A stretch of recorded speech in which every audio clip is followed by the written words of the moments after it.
Public service announcement. The enemy closest to you will never show their true colors.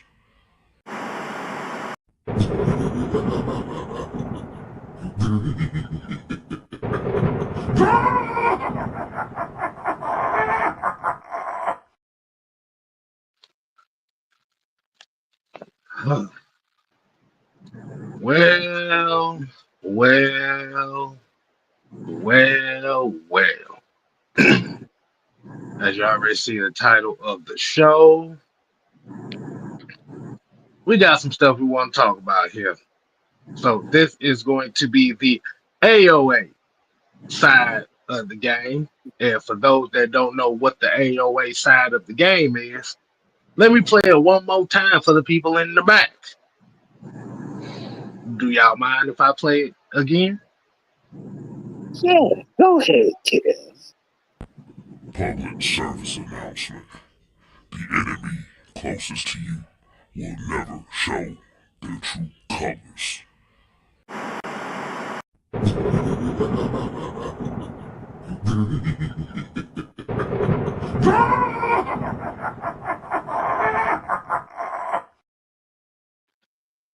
The enemy closest to you will never show their true colors.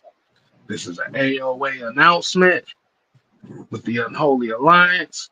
I am K Styles, the host, aka Pod May.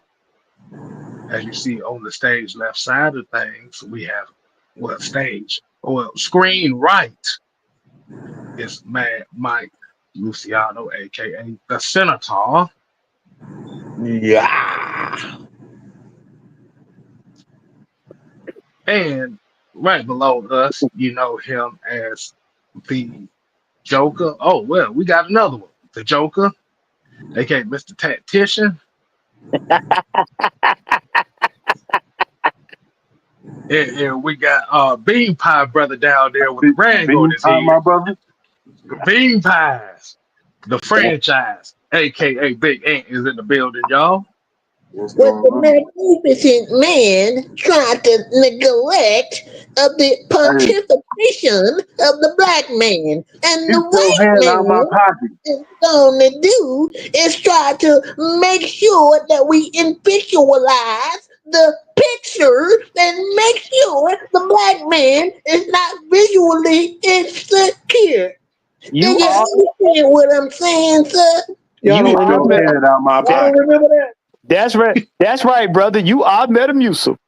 Y'all don't remember that? Who remembers that? Get your hand on my pocket.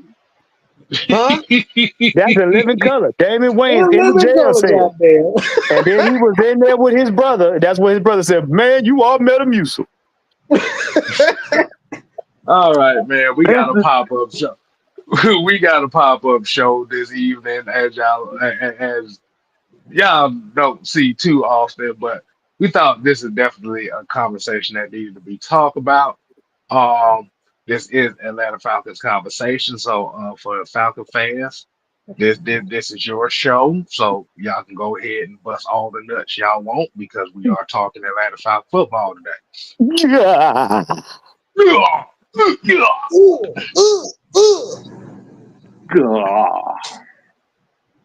So the reason for this pop-up show is there were quite a few quotes that were mentioned in the last few hours. Man, Mike Sports, would you allow us your presence or disclosing what this pop-up show is about?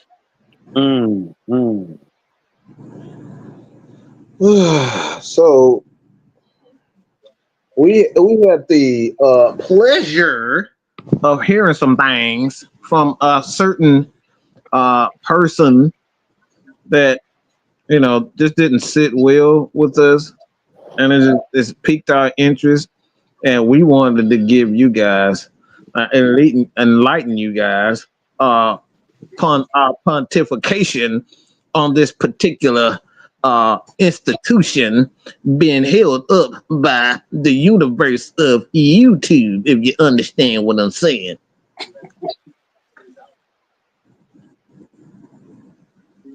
Bean pie shake, my brother. Bean pie shake. Bean pie Bean pie shake. shake, my brother.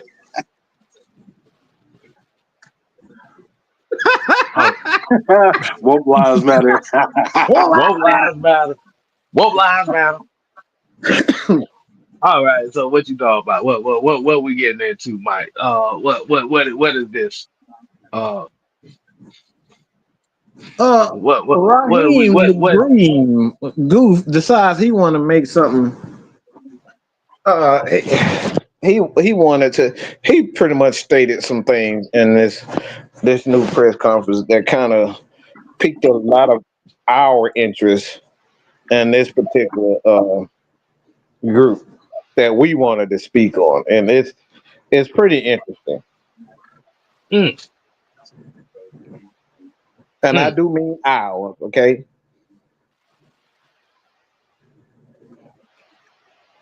Okay, Mike. So, in this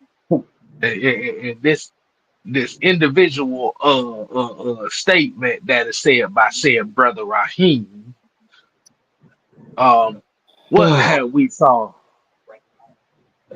Lord. What did we see? So, as we doing this, let me see. Do I still have the sound? Do I still have the sound? We got to do this right for the brothers in the motherland. Let me go get my dashiki. Yes, Good sir. God Almighty. Big booty cheeks on bounce, bounce. Big booty Power cheeks to the go bounce, people, y'all. bounce. Big booty cheeks Power go to the bounce, people. bounce. Be one with the bean pie shake. Bean pie shakes, my brother. Bean pie Bean shakes, pie my brother. shake, my brother. Be one with the bean pie No, shake. see, Jarvis, you already trying to get me in trouble. Talking about the girl at Match said you forgot to touch them titties. She was asking where you coming by, and she was light skinned with TYT. a dragon too. TYT. Hey, don't be getting me in trouble. Hey, look, they don't need to know that side of me. They don't need to know that. The alter I got ego my own section style. at Magic. I got my own section at Majesty. They don't need to know about that. See? Why do you Fuck you. why do you think they call him 6MK? Mm-hmm. Mm-hmm. Mm, He comes off I, the he He comes is off the the I ma- best for that booty. he is the sixth magic killer. You don't know about that? look, look, jump off the dresser 6 different ways. Hey, he And said we ain't talking about WWE either. he's the original Jamal Crawford. Exactly. he invented Exactly. the stanky leg. Yeah, exactly. That crossover too deadly. But go ahead, Mike, man. What? There was words that was said by Sir Brother Raheem. I'm gonna let Warren open it up, and I'm gonna go right after him. Okay, ladies and gents, I'm going to read the book of Rahimothy T. James. Never Okay. mind. I'm gonna open up. Never mind. I ain't got time for Warren. No. That man's name is Rahimothy T. James. Go ahead, Warren. You done already started. So, Rahimothy Zamunda. What the TJ. Oh man. What is going on? Basically what we heard was first he gets on the press conference and says he don't want people to buy into the brick theory. Now I don't want Kev to spill his water, so I want y'all to listen closely. Raheem said, no, we don't want to buy into the brick theory. And he was referring to Floyd going over there to assist JPJ during the scuffle. Okay. Basically, he don't want no aggressive nothing. He wants moist and corporate. He wants moist and corporate. So, and let me give a shout out to the guy who created the phrase. Shout out to my guy Izzy Dre. So what you're saying is he was not cool with the Atlanta Falcons being on brick mode. Right, right. He wanted it nice, soft, and moist. You know what? In other words, in other words, he don't want men on the field. He want glazed ankles and thongs. That's what he wants. He now You might as well go ahead and start taking this over before this shit get way out of hand. It's going left, Mike. It's going left. It already went Not long, cause I'm on brick mode. Brick mode. Honey, you better make it moist. You You go. better bend over on me, boy. Yeah, Diamond. Yeah, Diamond, honey. He won't glaze ankles and thongs. I'm sorry. Because she sent some bullshit. That's cool. All right, so You go, boy. You go, boy. Please go, Mike. I'm gonna do it because of Diamond. All right, I'm gonna save you from these evils. Okay? So I'm just gonna come out right off the top. This son of a bitch decides he want to say now. Raise your hands in the air, okay? Raise your hands in the air if you like the fact that this defense is playing physical. These guys are fighting. Yeah, and brick mode. Brick mode, yeah. Brick mode. Just throw your hands in the air. Throw some red and black. Throw something in there that you enjoy tough physical football. If you enjoy it, just let us know it. Keyshawn has already said he loves it. Diamond. We got a few more that have stated that they love the fact that this son of a bitch shot one. I'm laughing at Leo. And quite a few other people have stated that they love the fact that we love to get physical. And I'm not talking about rubbing on booties, Juan, okay? No. But see, even that has a little bit of firmness to it. So Shut up, Juan. Okay, shut up. We gotta stay solid, y'all. And I'm trying to save y'all, but these son of a bitches won't let me save y'all, okay? But this dude had the fucking mitigated gall to say that he said on the what the hell you call that shit? The press conference that he doesn't want these guys to get in the mode of fighting each other because they're teammates. And I didn't fucking stutter when I said it. Mm-hmm. He doesn't want these guys to mess up reps. Okay? You don't want these guys to get no reps, like, because he might mess up. We don't want to fight because we might not get to go through the reps properly because the NFL will only give us so much amount of time and we're not going to get through our reps properly. Okay? He doesn't want these guys to get physical. I literally showed these guys a video. This is how NFL teams great defenses are being built based on physicality. What were the 85 Bears known for? Physicality. Physical defenses. What is the Pittsburgh Steelers? Physical.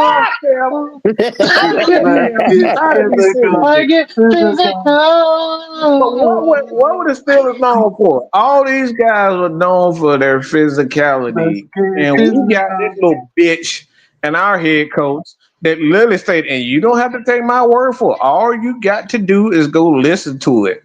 Listen to it for yourself. I don't know if Kev got it, but like this guy came out of his own mouth and stated that he doesn't want these guys, our safety and DeMarco Helms to hit his teammates too hard.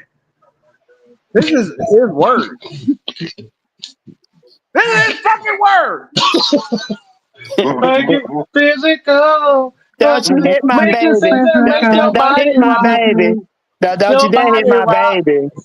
baby. Baby. So we don't want that Olivia John Newton. That's what you No, saying? no, no, no. We don't want. I got chills. They're multiplying. We don't want none of that. Doug here said was at practice today. When I tell you, Rook and James Pierce, these guys are wreckers. Defense will be physical this year. All right. Now, hold on. Remember what I told y'all yesterday on the show? I said, make sure you do your homework. Pay very close attention to these press conferences. They're going to tell you a lot. Basically, what Raheem is doing is throwing shots at a man that has already garnered the respect of the players and has taken over this team. Go on Twitter. They talked to Bergeron about JPJ scuffle. Bergeron said, listen, he said, I want that. I like that went down. He said, because when we play Tampa, we're not playing Tampa nicely. We're not going to play. It's not going to be a nice game. People forget that football is rough, gritty, dirty, and it is dangerous at times. You know what I'm saying? You got your own quarterback. Your quarterback is like, yo, my O-line held up great. I got to get better in pocket awareness. This team is being wrung out of weakness. Everybody's getting wrung out. Let me tell y'all something. Most of y'all, and I know we got the sergeant in here. When you are in the military and you're training, you're supposed to train harder than the enemy that you fight. So if I and you have combat and we're practicing, yes, you're supposed to knock my block off. Yes, I'm supposed to get in your face and knock your block off, because when we're in war, at least I know you not going to punk out during the middle of a fight. I got your back, you got mine. Doesn't matter what side of the ball they on. If they going at it like that, they're holding back because that's their teammate. That's what Raheem don't understand. When you out there playing Tampa, oh, that's full force. So if you doing this right here against your own teammate, guess what you're going to do against your opponent? Why you want them to be soft? Why you want them to come out there and fall on their own maxi pads? What we doing? The hell we doing? No, but you want to say that so we can be nice and corporate, and you go sit down and put that second coat of baby gel on your legs. That's what you want to do. You want to make sure you getting flossed with your thong at the end of practice. Mm-hmm. The question here said, was Raheem on the team when Freeman got lifted by? Yes, he was on that team. Yes. Yes, he was on that team. Yes. Yes. When he got slam dunked by one arm, Bruh, that man got turned into a trophy. That man Eric Donald said, we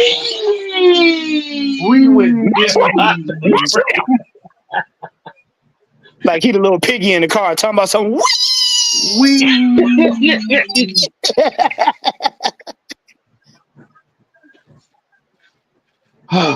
Like, bro, and the thing is, we said this. His biggest problem is watch his mannerisms, watch what he said.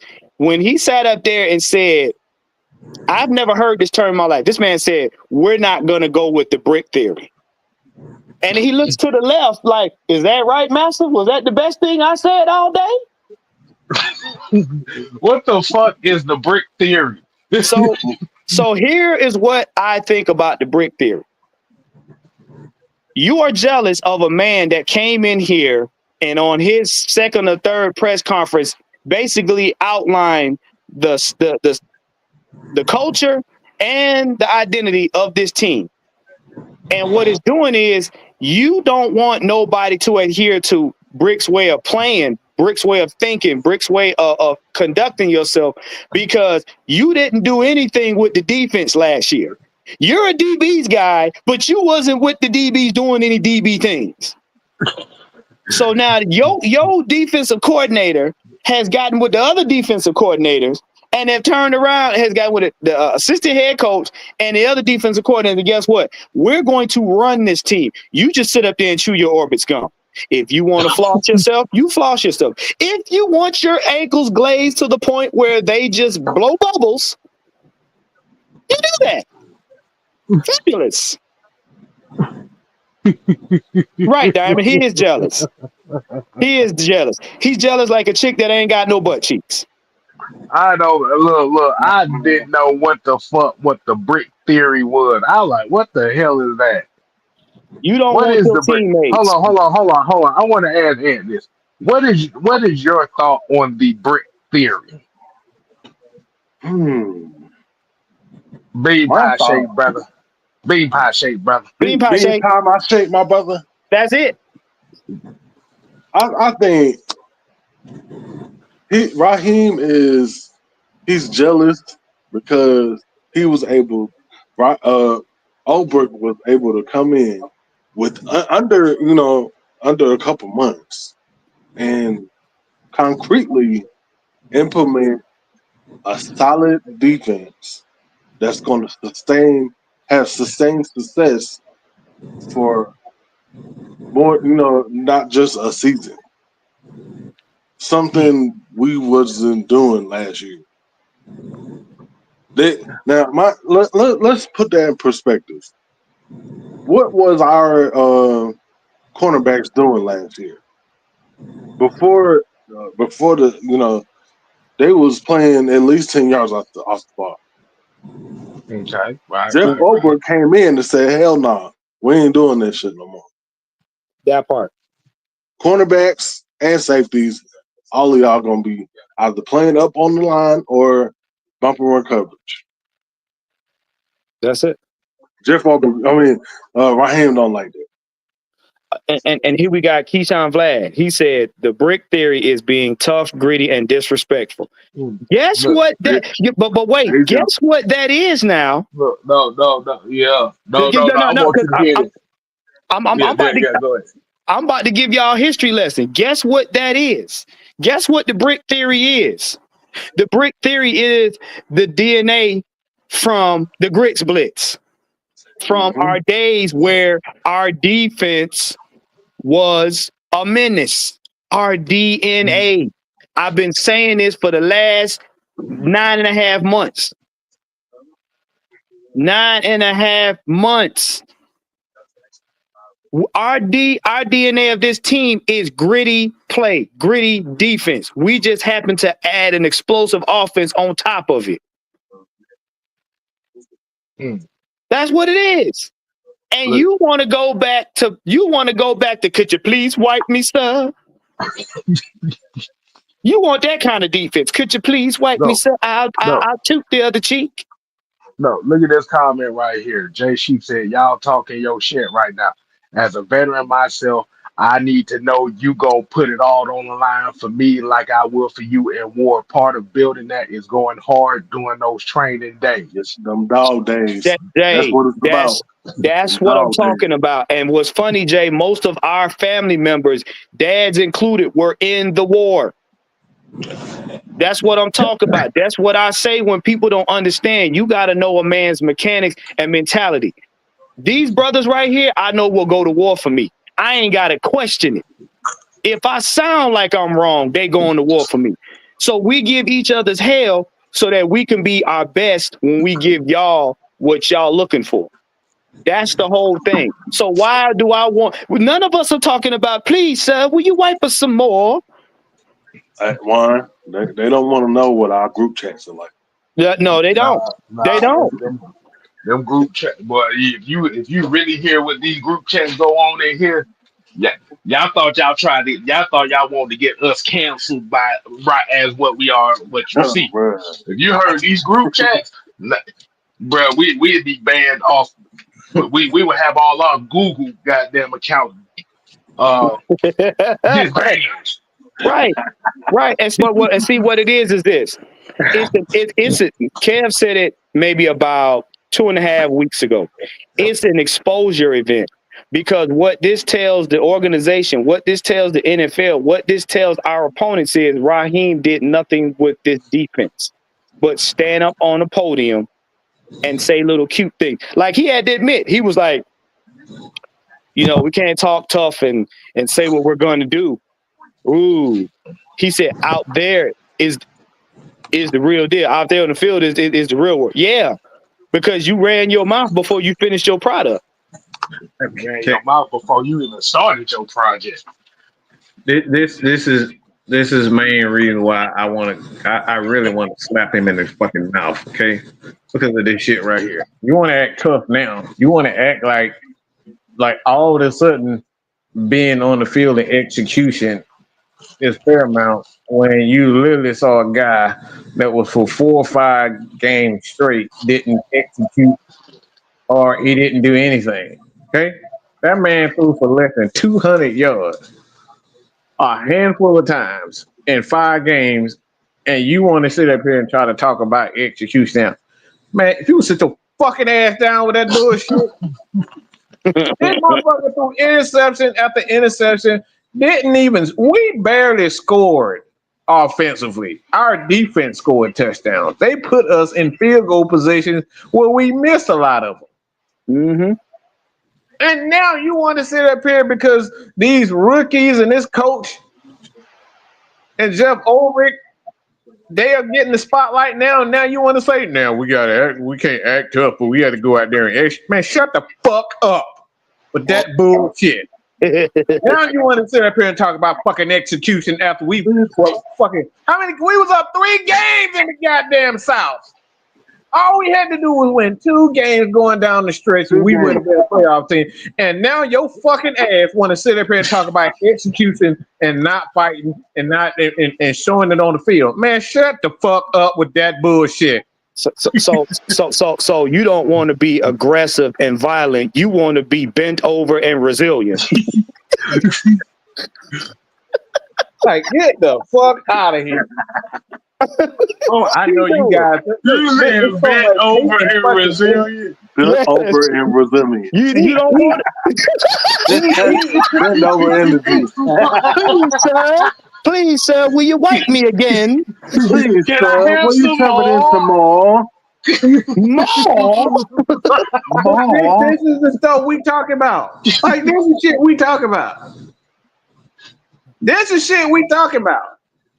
Like, now all of a sudden, because if y'all realize what's happening, he's not getting any of this. The talk of the town is the 2 rookie guys, Walker, Pierce, and Ulbrich. Those are the talk of the town. It's not even Bijan, it's not Drake, it's not Mike, it's not none of that. The talk of training camp right now is Ulbrich. Right. Ulbrich, So Pierce, now and all of Walker. a sudden, when they get in the spotlight, you want to say, well, we acting tough right now, but when we get up, we actually want to see it on the field. Now you want to talk about seeing it on the field. Right. With a sprinkle in of a little bit of Leonard Floyd. You got Leonard Floyd being a coach by proxy. You got Divine Diablo out here who's getting a whole lot of praise right now. Right. Listen. You got Bergeron being the star of the week. Him and JPJ. And then wait. To put the cherry on top, to show you how it's squeezing out weakness, and you even got players like Caden Ellis getting jealous and scared. Well, I know he acting real tough, but we actually want to see it. Man, shut the fuck up, man. Why is now playing well is a fucking problem? That's the problem that I have. Why now? Because guys are making an impact. Why is it a problem now? None of you son of bitches. See, this is the main problem I got. None of them had a fucking problem when Kirk Cousins was literally throwing them out of games. None of you fucking pussy ass fucking defensive players were mad when Kirk Cousins was literally throwing us out of goddamn game. Jeff Ulbrich wasn't here. Nope. I didn't hear shit about Caden Ellis being mad that we were throwing out. None of that pussy ass nigga was saying all this shit when we was losing games. Now, in fact, we get a training camp and everybody get a few fucking attention. a few attention, a lot of attention from the reporters and stuff like that and fans. Now all of a sudden y'all want to start open your little fucking mouth right now. Kane Nelson's been here. This going on 2-3 years now. Okay, Yeah. Oh, 2 years, and now you want to sit up there and say, Mike. Don't "Go ahead." forget the Buckhead Brigade. They Yeah, wasn't. the Buckheads. They what the Buckhead Brigade of the Atlanta Falcons wasn't complaining about Kirk Cousins throwing them interceptions. But Nobody. let me clarify something. CJ, don't worry about it. When you have veterans on the team like Leonard Floyd is a high impact player, but he's smarter. He's got his wisdom with him now. You want to be aggressive, you want to be violent, but you don't want to get drawing penalties. He walked over there to talk to JPJ. People don't realize something.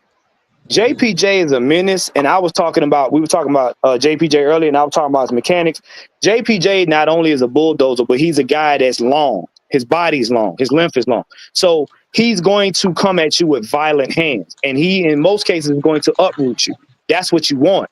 You don't want JPJ taking your helmet off, giving you a two-piece. That's what's going to draw you the penalty. We can't blur the lines between football aggression and then straight up fighting. That's what they're talking about. You need to be knocking people. I'm gonna be honest with you. When it comes to the defense of a football team, that part of the football team needs to be feared the most. Not the offense, the defense. Tell me why fighting. Why do I need discipline on defense? Because there's nothing deep. It's nothing disciplinary when it comes down to that Philadelphia Eagles defense. Like, they nasty. What's so cute about that Philadelphia Eagles team? What is so cute about that offensive line for Philadelphia? What's so cute about that? Right. When you look at them, they don't give a fuck about no fucking discipline. They want to line up in that goddamn whatever the hell you call that damn formation, that tush push formation, and beat the shit out you until you say, "All right, I'm done." Why the fuck all of a sudden now you motherfuckers care about discipline? Y'all want to look cute and be tough at the same time. Well, newsflash, ain't nothing cute about being a top defense. No, ain't nothing cute about discipline when you come. When you have a defense, you can't be cute. You can't be cute and ugly at the same time. That don't make any sense. No. You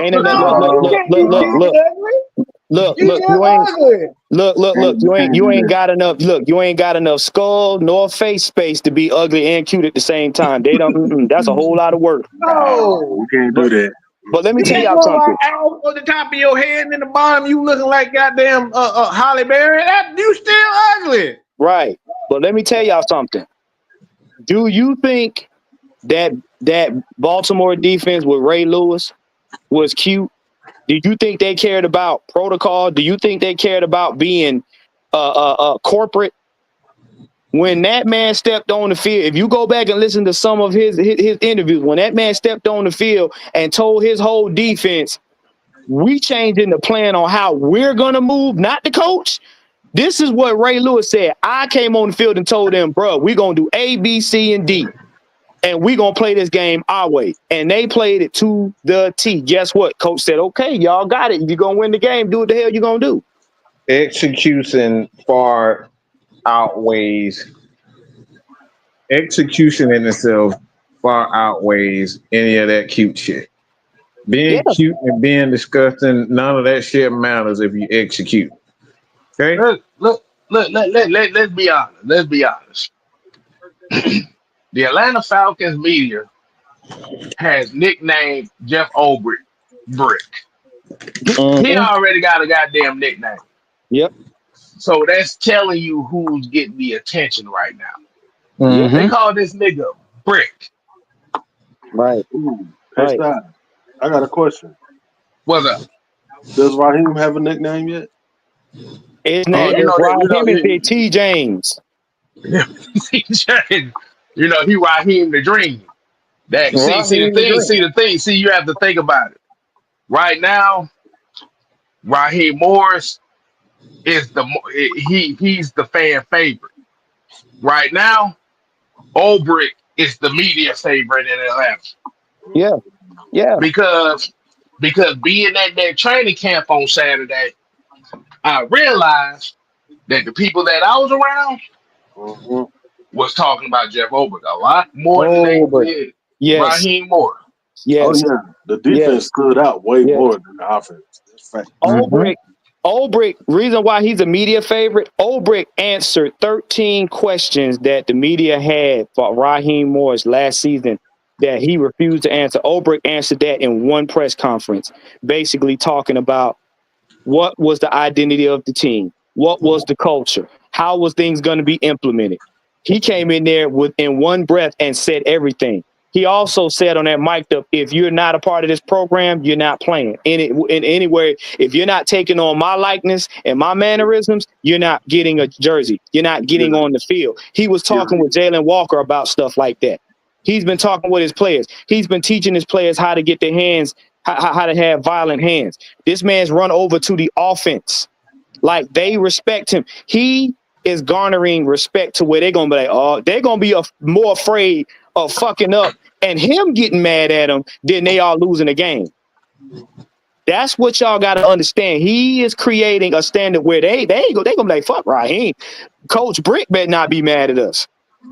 That's what So you so so go what ahead. you're saying is if it goes the way that it goes right now, the players are going to be more afraid of the defensive coordinator than they are the head coach.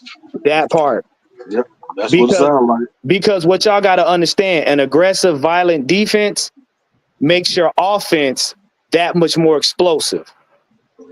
Because one thing about players, if you've ever played basketball, football, baseball with your friends in the neighborhood, when that one kid shows up and shows out, guess what everybody else do? Elevate their game because they want to be on par or surpass it. They match that energy. They match it automatically. They match it automatically. And that happens in real life because guess what happens? Oh, now I get to be my ignorant self. You mean to tell me coach don't care about me being ignorant? I'm going to play ignorant. And guess what that does? Now you're not timid enough to play against teams like Tampa in your division that's got the moniker, oh, we going to win. It's okay.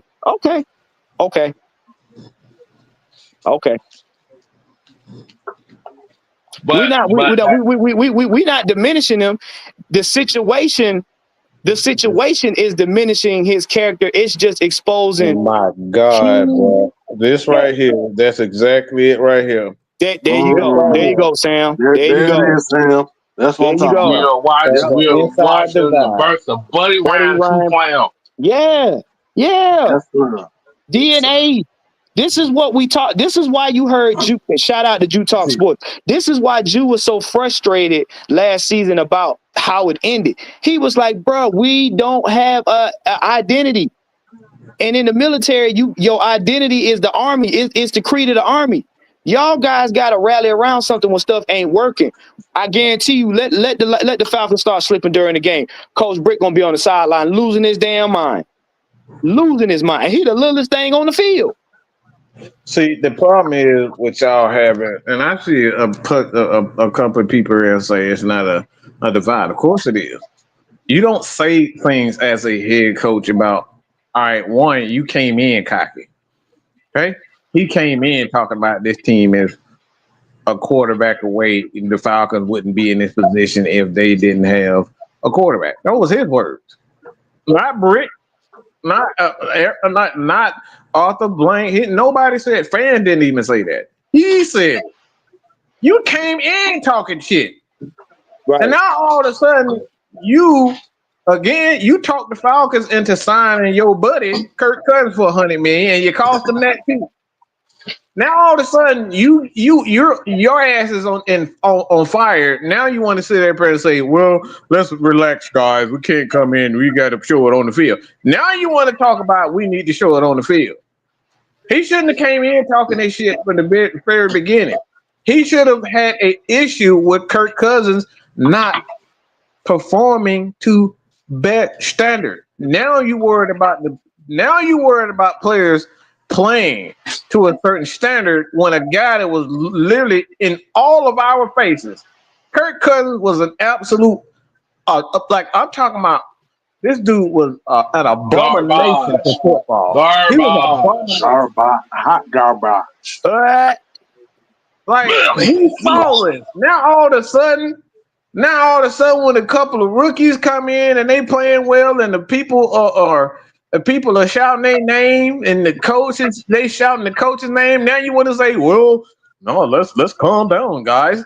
No, you should have been doing that from the very beginning. You should have been putting Kurt in his spot. Couldn't Kurt in his place. You didn't do that.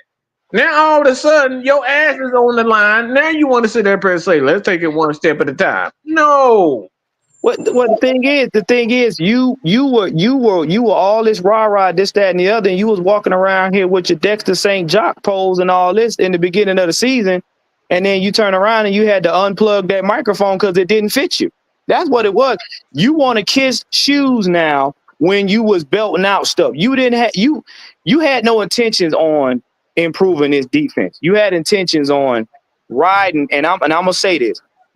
You had intentions on riding on that obscurity that got us to the Super Bowl in 2016. And I said this to the guys today. Raheem is still in 2016. Everybody else in 2025. That's what it is. Because here's the setup. Raheem left Atlanta, went to two other teams, and got rings by proxy. Jeff Ulbrich left here and went to New York, and he got cold weather, cold stairs, and a bunch of hell. That's what he got. Because that Jets organization didn't go no further either. So the two had two different things. Raheem came back to Atlanta comfortable. Oh, Raheem came and had a whole tour with him and Terry Fontenot.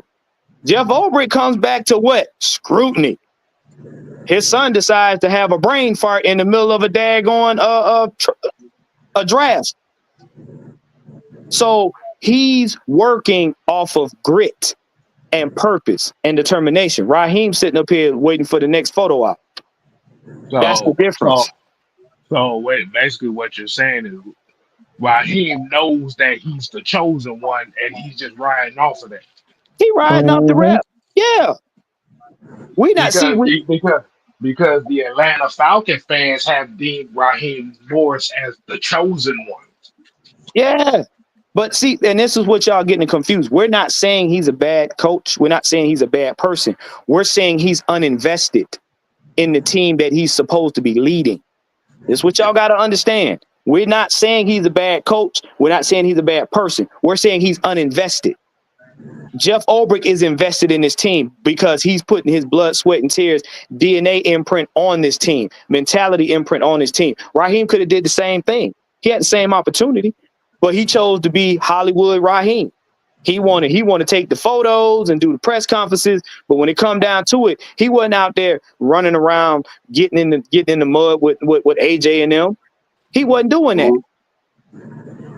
And Jeff Ulbrich get here, he in the rain getting in the mud and everything else. Why? Because he wants these guys to understand what he understands. So now he's getting the respect and admiration for it. Now Raheem talking about, well, guys, we're just not going to buy into that, that brick theory. That brick theory is going to save this season, sir. That because what it is to me is when that term brick theory came out, or as I say, brick mode came out, that kind of raised an alarm to me on what the mindset is. Because now what you have done is when you said brick theory, you have inadvertently split the team up between the guys that know that they're gone and the guys that are hungry to stay on the team. And Diamond said Raheem's new name is Hollywood. He's Hollywood because, like I said, but like I said, that is the case because, like you said, once he came back, the Atlanta Falcon media, the Atlanta Falcon fans have dubbed him the chosen one to get us over the hump. Right. And that How and that and that was the media spectacle that came with it. how is it that you were a leader in your division? How is it that you were a couple games away from having a home playoff game? Not just the playoffs, a home playoff game. How did you allow your whole season to slip away to the point where the last thing I see burned in my memory is Bryce Young doing a damn Steph Curry impression? That shit haunts me like bad hygiene. What is Ulbrich trying to get another job got to do with anything? What does that even mean? What is another? What are we? Hold on, wait a minute. What Say does that that again. mean? Say that again. Secret, right there. I like that. Let me see. Let me see. You said who did it, Secret? Ulbrich trying to get another job. Please relax. What does that even mean? Don't try to Ulbrich, say you So don't so goddamn so listen. Go so ahead so ba- and so get basically dressed what up he's in that saying is damn suit. hold on. So basically what he's saying is that all this stuff with Ulbrich is manufactured because he's trying to be a head coach somewhere else. Let me okay, ask you a okay. question. Okay. Hold Go on, ahead, let me ask the go ahead, question. Let Kev. me ask the question. Well, if he is looking for another job, would you be surprised if the next job that he has is here in Atlanta? That's what I was gonna say. That's Raheem, what that's what I was gonna say. You do realize you do realize that just because, and Mike said it the other day, you do realize just because other teams may want him doesn't mean the Atlanta Falcons has to let him go. What you got to understand is this: at this point in time, I'm gonna tell you that you're incorrect, because if he was worried about another job, he would be campaigning behind the scenes to get Raheem out of here. He ain't got the campaign. Jeff Ulbrich right now don't give a fuck about another team watching him. Jeff Ulbrich right now ain't worried about another job. Jeff Ulbrich is worried about winning. You can't get another job without winning something. Because if we have another year like we had last year, both of their asses is in trouble. Okay? He already got the organization giving him a side eye based on his son. So he ain't worried about no next job. If the next job pop up, I'm pretty sure he'll discuss it then. He's worried about molding these young men into a defense that's going to garner respect on the field. He don't give a shit about no next job. This ain't Shanahan. He ain't at the end of no contract, so the Falcons don't have to let him go. This what y'all come up here with these theories. You don't do your homework. So let me ask you a question, Juan, just based on that comment itself. Do you think that Falcon fans have a problem with the attention Ulbrich is getting right now? No. I'm gonna tell you who, and a lot of y'all gonna be upset. I'm gonna tell you who's worried about that. These Raheemites, these Rahimothyeites, The because Rahimathies? these The Raheem, Rahimathies? these Rahimothies. Because what y'all worried about is y'all worried about the optics. Y'all not worried about what's actually going on. You worried about how the shit looks to other people. I don't give a shit about that. I don't give a shit about how it looks to another person. They're not worried about that. Arthur Blank already in a mode where he ain't guaranteed the next 30 seconds, let alone the next season. So he's already making plans with his family to make sure that this is running long after he's gone. He trying to see a Lombardi before he leave here. Let me ask y'all a question, because this is a serious question. Okay. If this defense become a top 5 defense, who do y'all think getting the credit? Ulbrich. See, now that Raheem is gonna get the credit no, if they become a Raheem. top five. He's Well, gonna get the credit. Think about this. ain't gonna get that shit from me. Hold on. No. The thing is, who you think getting credit? Because the defense wasn't good with Raheem. That's So what at I'm some point, saying. the Falcons gonna be in a position where they're gonna say, "All right, who is it really?" Mm-hmm. So, what the Falcons are going to be in a position where they're going to be saying themselves, like, "I don't know if this is really Raheem, So what I'm gonna do, I'm not gonna allow somebody to walk away like Shanahan did and make that mistake. And then we end up losing a good coach because we thought it was Raheem. So the Mm-hmm. Falcons got to do the best thing for their organization and to keep Ulbrich around and make it uncomfortable for Raheem to see who's really in charge. Because they don't have to let him go. They don't have to let him go. So that's why I'm saying, because this is in the position where you're gonna be looking at, because you talking about a team that wasn't great with Raheem before he fired the defensive coordinator. Mm-hmm. And then you bring in the defensive coordinator and the defense end up being good. You saying, all right, so if the common denominator and this is Raheem, we don't know, because we don't know if it really is Raheem because we don't have the same coach. Now, this wouldn't be an issue if we still had the same defensive coordinator, but it's an issue because it's a different guy. So Mm-hmm. now on the Falcons hand, they can't afford to say, all right, I believe it's Raheem. This is Raheem. Because it's a different coordinator. So Falcons got to be safe and say, look, man, Raheem, look, we love you, but I don't know if you really are the guy, the reason why our defense improved. We got to do what's best for the organization and keep Jeff Ulbrich here and offer him a mega contract. Yeah. To be essentially what a Wade Phillips was with Dallas. He was the guy that built that Dallas defense.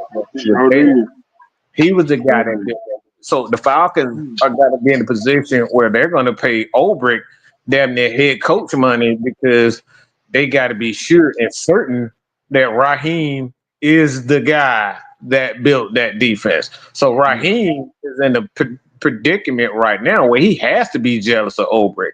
He has to. Yeah. Yeah. Okay. Hold on. Let me. I'm gonna let you go, Juan. So I want to get this off my chest. So essentially, what that statement was saying is Jimmy Lake was a young guy that Raheem could control. Am I Yeah. correct? Yeah. Puppet master. Yeah, he could control. Yeah, He could control, but Albert was came back because of the previous relationship they had. Right. But Ulbrich learned under Robert Sala and Mm-hmm. another defensive guy. So in reality, Ulbrich is a friend or somebody that you are close to, but he's a guy that you cannot control because he's already seen success as far as defense. Right. They're on par. Right. Here's the And, thing that here's hold go on. ahead. Wait, hold on. And I think and like I said, and I'm gonna paraphrase from last night's show. I think Raheem said that he's not really a defensive guy.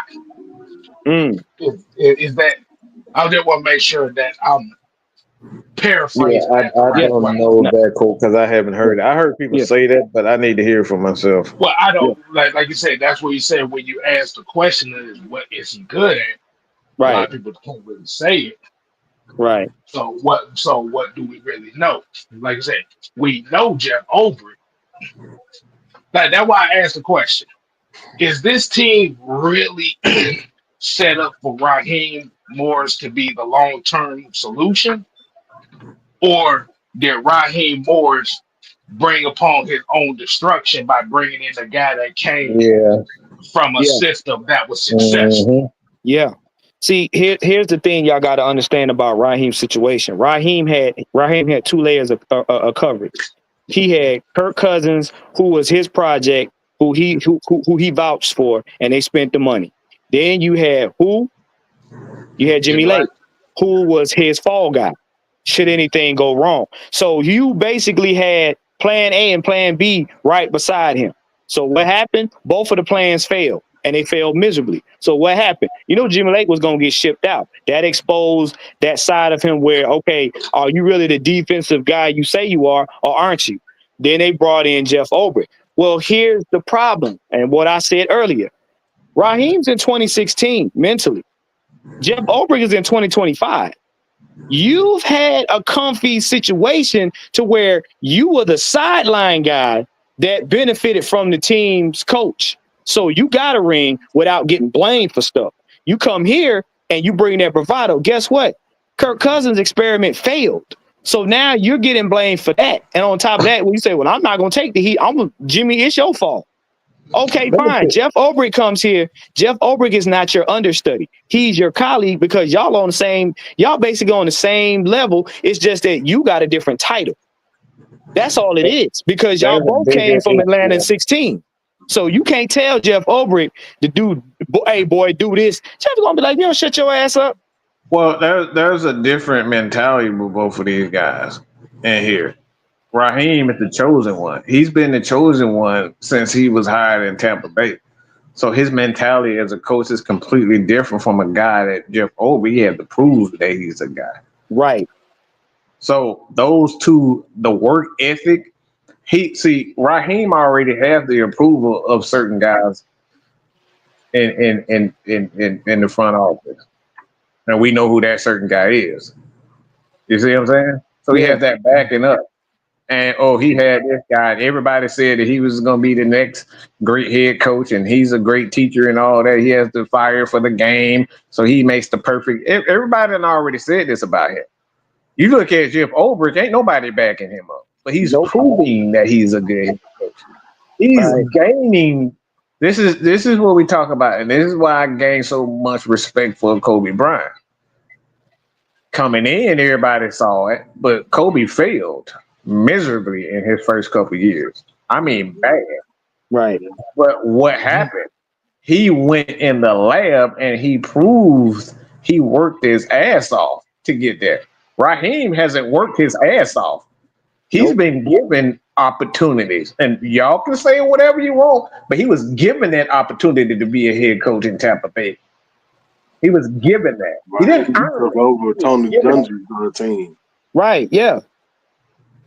That's why I said the rings he got. And when people say when I say he's still in 2016, I'm talking about his mentality. His mentality from 2016 has not changed. Why? Because he hasn't had to prove nothing. He ain't had to go through nothing. If you given everything, you don't gotta prove nothing. So your mentality don't change. Jeff Ulbrich has had his mentality change. Why? Because I'm sure when he got to New York, they told him, bro, we ain't Atlanta. You got to earn it up here. And when you earn it and you have to earn it in a situation where you're still not winning, that humbles you, gets you focused, and you adopt whatever you're around. So he's bringing that grittiness that he adopted from up there. He had to earn it. So down here, he know what he's willing to put in the hard work and sacrifice to get the win. Raheem figure if I show up and smile and I got my Orbis gun with me, I'm gonna get another opportunity. He's secure because everybody like him. When you know that everybody like you, you don't work as hard. I'm telling y'all the truth. When you know that everybody like you, and you can fuck up more than the person that like nobody really cares for, and you got to prove. There's a lot of room for error for Raheem. But when it comes down to Jeff Ulbrich, ain't nobody looking at him like he's the next great defensive coordinator. He got to earn that opportunity. Yep. Why you think guys like Tom Brady and Matt Ryan? Look, we literally had one of the greatest head coaches, if not the greatest head coach of all time, said he made a big mistake because Matt Ryan wasn't a guy that blew him away as a quarterback. And that is Bill Parcells said he made the biggest mistake of his career was not drafting Matt Ryan because he didn't see anything quote unquote special because he was looking at the physicals and all this scouting bull crap. Matt Ryan didn't fit any of that. So these are the things we're talking about. Jeff Ulbrich is the guy that runs a 4.6, but he plays so hard you would never be able to tell that he runs a 4.6. You know what I'm saying? Like these are the things that we talking about. Raheem is the guy that runs a 4.2, 4.3. He looks good, but he's just a dude out there just fast. Raheem is a fast guy. Jeff Ulbrich is the slow linebacker that hits hard, and he's always in the right spot.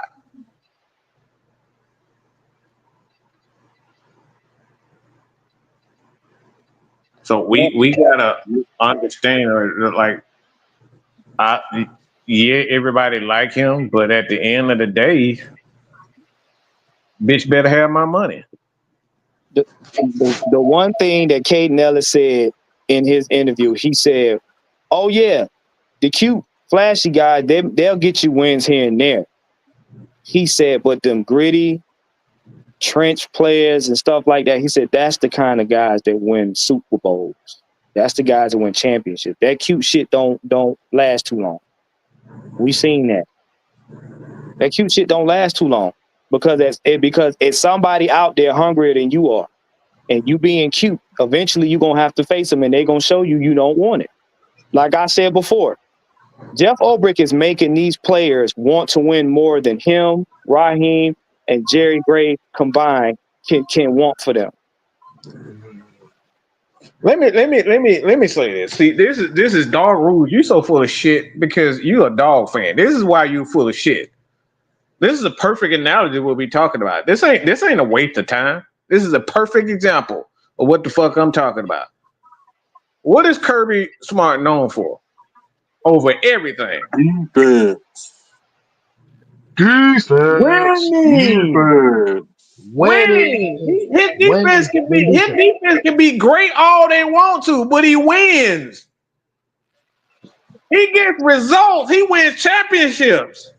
Nobody cares that he can build a defense, but the motherfucker wins championships. He won championships with Alabama, and he won championships with goddamn Georgia. He fucking wins championships. No, nobody give a fuck if he's the number one recruiter all goddamn year, every fucking year. The motherfuckers get results. That's why players keep coming to, because everywhere he go, he win motherfucking championships. This is why this matters. If you're not winning championships, if you're not winning games, all of that nonsense that we talking about means nothing. You're just another guy that people like. I got a better question. If you don't like the content, why are you here? No. That's not what he's saying. His point is it doesn't make sense. It makes all the sense in the world because winning is the subject at hand. That's what matters most. It doesn't matter. Go ahead. No, I was just gonna say winning cures all. Well, here's the deal. You go to work, don't you? Don't you go to work to get paid? So you don't go to work to work. You go to work to get paid for the work. So if you're not getting paid, why are you doing the work? If their whole thing is not to win, why are they playing? Mm-hmm. The problem is with this statement in itself is this is just another one of those situations where a guy that is popular is put on the front street right now.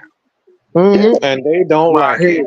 Raheem is the popular guy, and the fact that he's not getting all the attention, Jeff Ulbrich, aka Britt, getting all the attention, they don't like it.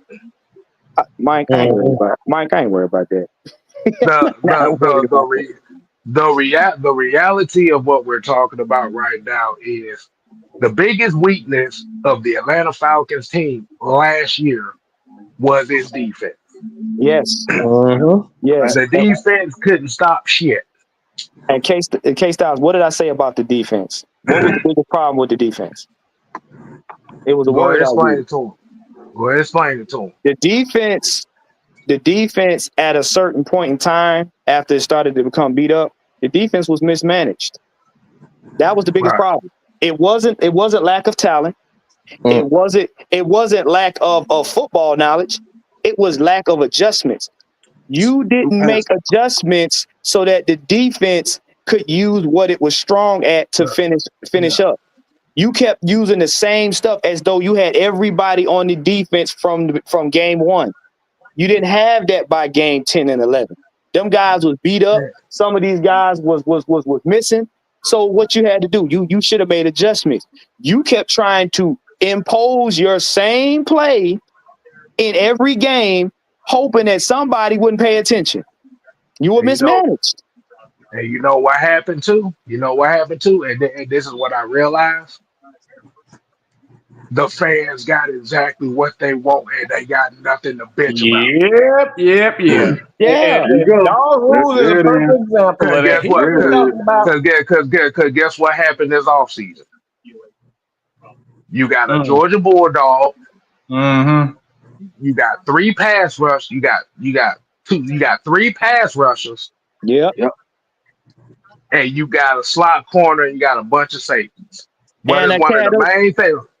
Go ahead. Want to finish it off? And a Cadillac to put it all in. There you go. I swear. Ain't nobody said nothing about his fucking smile. See, this when y'all finger is so far up somebody's rectum, y'all tell on yourselves.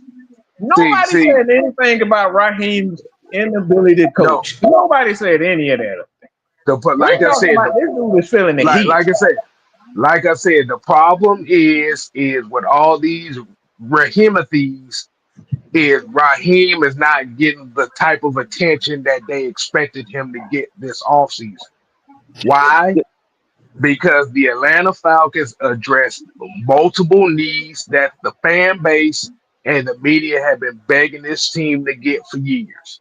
Let me say it. One, they got a Georgia Bulldog because that's what the majority of these Falcon fans been bitching about them not getting a Georgia Bulldog in the first round for God knows how long. So that ended up happening. Second of all, you ended up getting 2 of the 3 best pass rushers in this upcoming draft, which was something that the Falcons didn't do. So now what ends up happening now is because you got these 2 guys coming in, the excitement for the defense is up. And guess what happens? You bring in a defensive coordinator who is known for specializing in developing linebackers and pass rushers.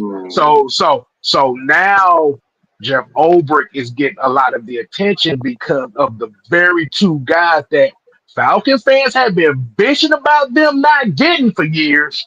Now they're mad because the attention went away from the chosen one to the side of the defense that everybody been bitching about. So in layman's terms, you Raheemathies, your idol is being exposed as somebody that's not an idol. And his attention is going to a mortal. That's the problem. And y'all mad about it. Y'all think about this. Think about this for a second. Think about this for a second. What happened in 2024? Falcons media and Falcon fans was bitching about them not drafting a quarterback. What ended up happening? You got a quarterback. Yep. Now all of a sudden, all that repressed anger went away because you got that guy. You got a Bijan Robinson who's a playmaker. All that repressed anger went away. See, the problem that we have now is Falcon fans have nothing to bitch about. This is why Kyle Pitts is really the #1 target as far as Falcon fans right now, because they have nothing to bitch about. Nope. And because the Falcons gave them exactly what they wanted. So they turned on that. And now the Buckhead Brigade is upset at us because the Falcons addressed a need that they've been bitching about. Right. And the guy that is going to be, and whether y'all like it or not, this is not the areas in which that this team needs to get better is something that Raheem can't fix. He can't fix the defensive line. He can't fix the linebacker. That's because that's not his specialty. And this is why Ulbrich is getting a lot of the attention, because this is something not only if the fans want it, but the media been wanting this. They've been wanting great Mhm. linebackers. They've been wanting great edge and great defensive line. But the guy that they hired isn't a guy that specializes in there. So the attention isn't on him. Okay, Right. that's why we need y'all to listen and stop getting in your feelings. The Right. attention is not on him because of what we asked for. Fans asked for Georgia Bulldog edge or defensive tackle. We got that. We have that now. And now that the guy that we hired as the head coach that everybody loved, that everybody appreciated, that everybody followed, that everybody worshiped, he's not able to develop the need that we have been asking for. Yeah. And the thing is, he is a DB's guy. So you would think the area that he is supposed to be well versed in, he did not make any strides to improve that area or work with them. That was left to people like Jerry Gray. That's the thing y'all don't understand. He basically just stood back and said, y'all have at it, until it came time for him to shine or somebody to get credit. Now he steps up. It's happening again. What the difference is, Ulbrich is making a team impact, not just a area of the team impact. Mhm. I think a lot of it had to do with Kyle. It has a lot to do with Kyle Smith and Terry Fontenot as well. On top of it, Mhm. The said, like you said, it just goes back to, like you said, and I just keep thinking about this shit. Like, you got, like you said, you got a Georgia Bulldog. Y'all cried about that for years. You got two edge rushers in the same. You cried about getting James Pierce over Mike Green. We still ain't forgot about that stupid shit. You bitched about giving up a first round pick next year to get a James Pierce. And the thing is, the guy that they brought in to be the defensive coordinator for Raheem Morris is a guy that Raheem Morris cannot fully control because he's not a new guy. Jimmy Lake was a new guy. see, this is what they don't know on top of it too. See, the head coach ain't got no fucking power, right? Unless he asked to be the general manager like Bill Belichick, he doesn't have that power. Y'all keep assuming that Jeff Ulbrich was hired by Raheem. The No. Falcons can hire whichever offensive coordinator and defensive coordinator they want. Okay? I'm gonna tell y'all what y'all don't know, but y'all should know. But Kyle Shanahan was not hired by Dan Quinn. No. He was hired by Arthur Blank. Okay? He was hired by him. They hired Kyle Shanahan before they even brought in Dan Quinn. Mhm. So all this stuff we talking about, the head coach has the power the head coach has the power to hire anybody he deems to be worthy, but the property and their boss of these head coaches, they belong to the organization. So they don't have to keep these guys around if they don't want to. Arthur Blank doesn't have to keep these guys on if he want to. That's why Kyle Shanahan was still here, because Arthur Blank wanted him. Rich McKay wanted him. It's not because of Dan Quinn. They had no ties. They have never worked together. They ain't got no friends or nothing there. Okay? So this is what y'all gotta understand when we talk about coaches and coaching staff. No, that's not how it works. A lot of times organizations put a whole bunch of coaches together and say, hey, y'all gotta work together because I think, this is best for the team. But the head coach oftentimes don't have the power. This is why guys like Andy Reid, good God Almighty, Denver Broncos, Sean Payton, all these guys have that power to hire the offensive guy that they want. They have the power to do that because they have the results. But these guys at the end of the day, the power still lies with the organization who coaches they're going to hire. So we don't know for sure. We don't know for sure if Raheem brought him in. We know that they work together, but this could have been something that not Dan Quinn, but Arthur Blank wanted. he probably wanted Ulbrich. We don't know So any. See, the question comes now is did Arthur Blank really trust Raheem Morris as far as the full Right. control of the team? I'm gonna say it like this. For one, this is a clear case of y'all not doing your homework. Number two, Arthur Blank sits down and goes over the season with the board. He has to, because he's a businessman. You got to go over the season with the board, and he has to answer the question to the board that is investing in his team. Why did we lose the way we lost? Arthur's got to have an explanation for that. Okay, this is what y'all don't understand about business. The CEO still got to answer to the board. So he has a board of Yeah. investors to ask, why are we losing this way? He has Yes. to have a concrete answer. So he has to go back and look at what happened, where were the deficiencies, who didn't make adjustments, who didn't do their job. Mm-hmm. So basically, when you go, because first of all, Raheem getting rid of Jimmy Lake was not above Arthur Blank's head. He knew you used a scapegoat because he's seen it many times in business. You covered your ass, you blamed the guy that was the least experienced, and they kicked him out. Woo, boy, So Monte then what they Carlo. do is, Woo. they look around the league, and yes, he knows of Jeff Ulbrich. He looked at what Jeff Ulbrich did in New York. He knew who he was coaching with, and he like, okay, you know what? I've seen a change in him. Let's think about bringing him back. It's very simple.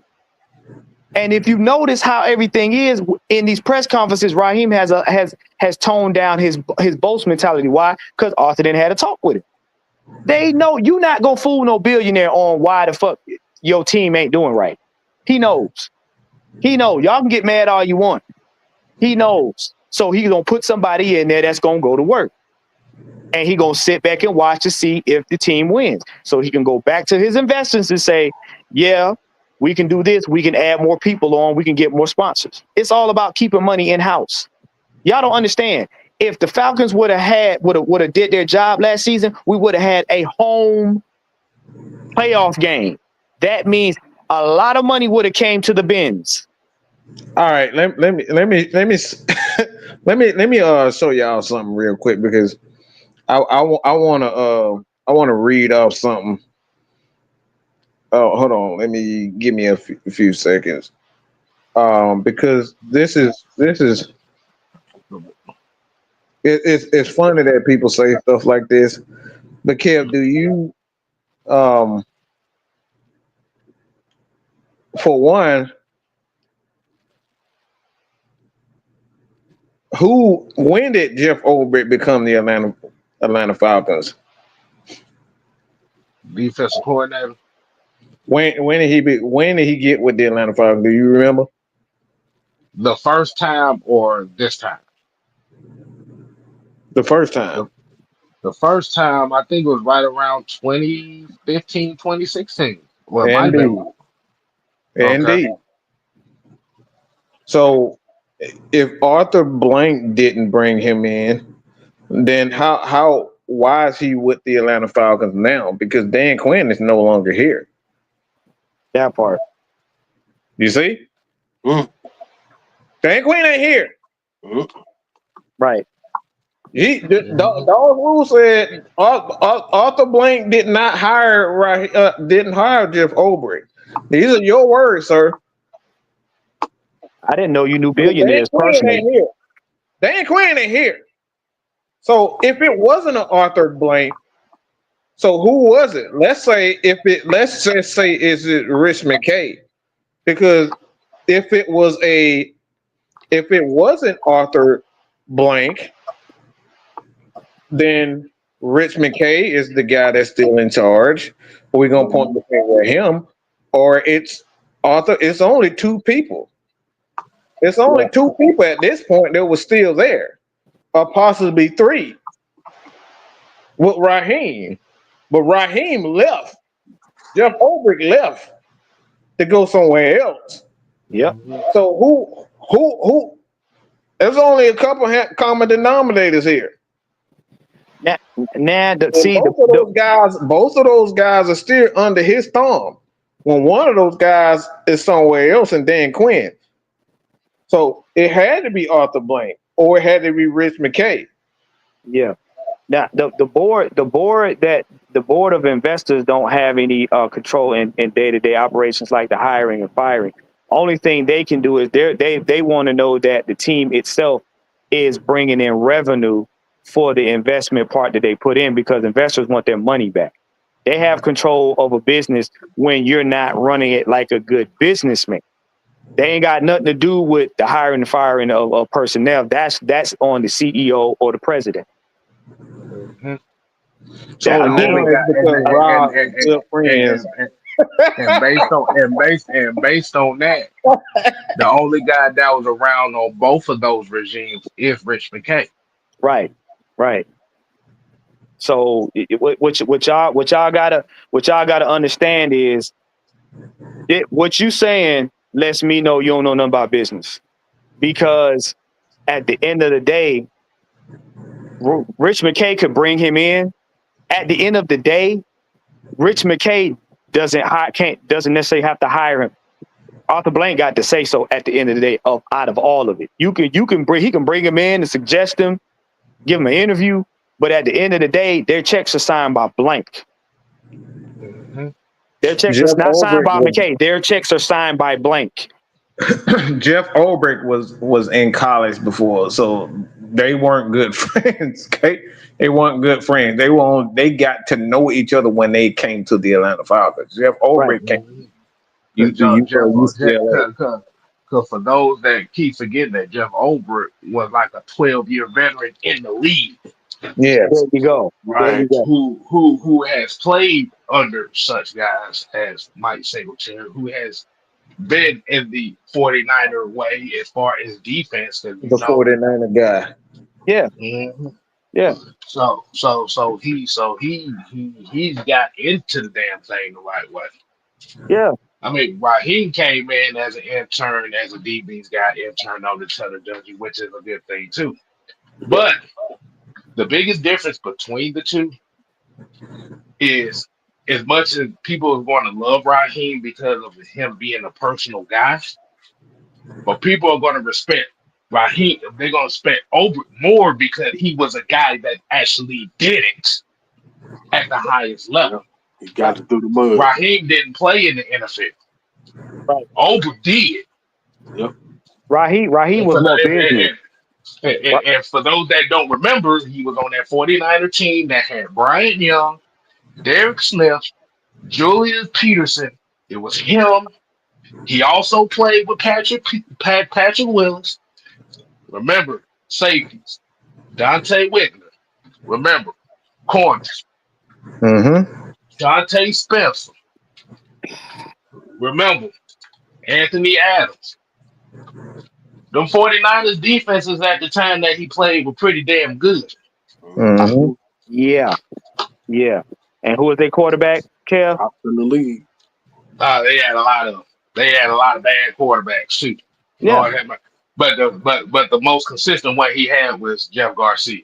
See, Jeff Garcia. see, Yep. that's what I'm saying. So he knows the ins and outs of the defenses. He knows the ins and outs of the quirks of the offense. Why? Because that's what defensive players are supposed to know. They supposed to know, be able to read and react from offenses. That's what they do. So that's why he's instrumental, because he's played in the league. He can teach it. Raheem's been more Actually business played than under anything. Mike Nolan too. Jeff Ulbrich was a guy that played under Mike Nolan. The Mike Nolan And Mike defenses Nolan, of the 49ers. and he was Yeah. built by the Atlanta Falcons. And so these are the things that we're talking about. You got to look at the money trail. This like the only tie to Raheem and Ulbrich is Walsh. But Raheem didn't play. He didn't. He was there with Washington. He was there, but like he wasn't taught the game like he was taught with Tony Dungy and Money Kiffin. Oh, money. Okay. Yeah. Money Kiffin was there at Tampa Bay. Those were his teachers. Yeah. Shanahan's when he was there in Washington. But those are the guys that. So when you look at Ulbrich had a completely different path to coaching than Raheem. He had to work his way, and these are the things that we're talking about. So I know a lot of people probably thinking to themselves, like, why is this significant? It's because what we were talking about. One guy was given and chosen, and the other guy had to work hard. And when you got those things, you know, you looking over your shoulder because the guys that work hard, I'm here to tell you because we had to work. We had to work for our spot. We had to work for respect. Nobody gave us an opportunity. Shit, all of us. Shit, we wasn't Most giving people, nothing here. most people are afraid that Mhm. most people are afraid of the people that work hard. But the people that was given a spot, they are more nervous than anybody because they've been given a spot. Their spot is based on people continuing to like them. So if a guy end up getting favoritism because or gain a little bit more favoritism based on their hard work and their actual uh, results, the guy with favoritism, like he's more nervous than anything because he hasn't, especially if he hasn't built anything, he's getting it based on people like him. Because if he stopped liking him, what he have left? He got nothing left. If they stop liking him, he falls through the glass ceiling. That's all it is. If he's there based on a relationship, Ulbrich is there based off of sheer grit. That's what it is. That's all it is. So like I said, pretty much what the theme of this whole show is, the the main people that are upset that Ulbrich is getting a lot of this attention is what we call the Rahimathes of Yep, this whole Mhm. space. the Rahimathes. That's right. Yeah, because y'all trying to look. I'm gonna say this again. Y'all fandom is not strong enough to uphold that man's job. Y'all fandom is not strong enough to keep him as a head coach, nor help him win the Super Bowl. Y'all got to get out. Y'all got to get out of it. Y'all egos ain't that good. Because if it was, you'd be running the company that you work for. Like, cut it out. This man is going to have to let the guys that were hired to do the job, shut up. And when it's your time to be pretty, you be pretty. hmm That's what it's going And to be. Or and you that's going to be what's going gone. and that's what's going to keep Raheem his job is do the one thing that Dan Quinn didn't do. Dan Quinn, like you said, let the guys do their thing, but step in and understand what situations need to be changed. Right.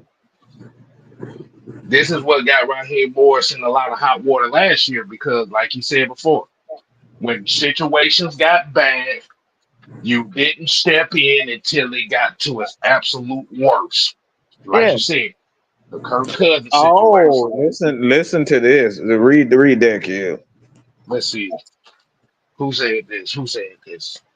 I Xavier. just went back and fact checked Raheem Morris at the 14:53 time mark of his presser 5 days ago. Of the day one trainer said twice that he was not a defensive minded coach. There you go.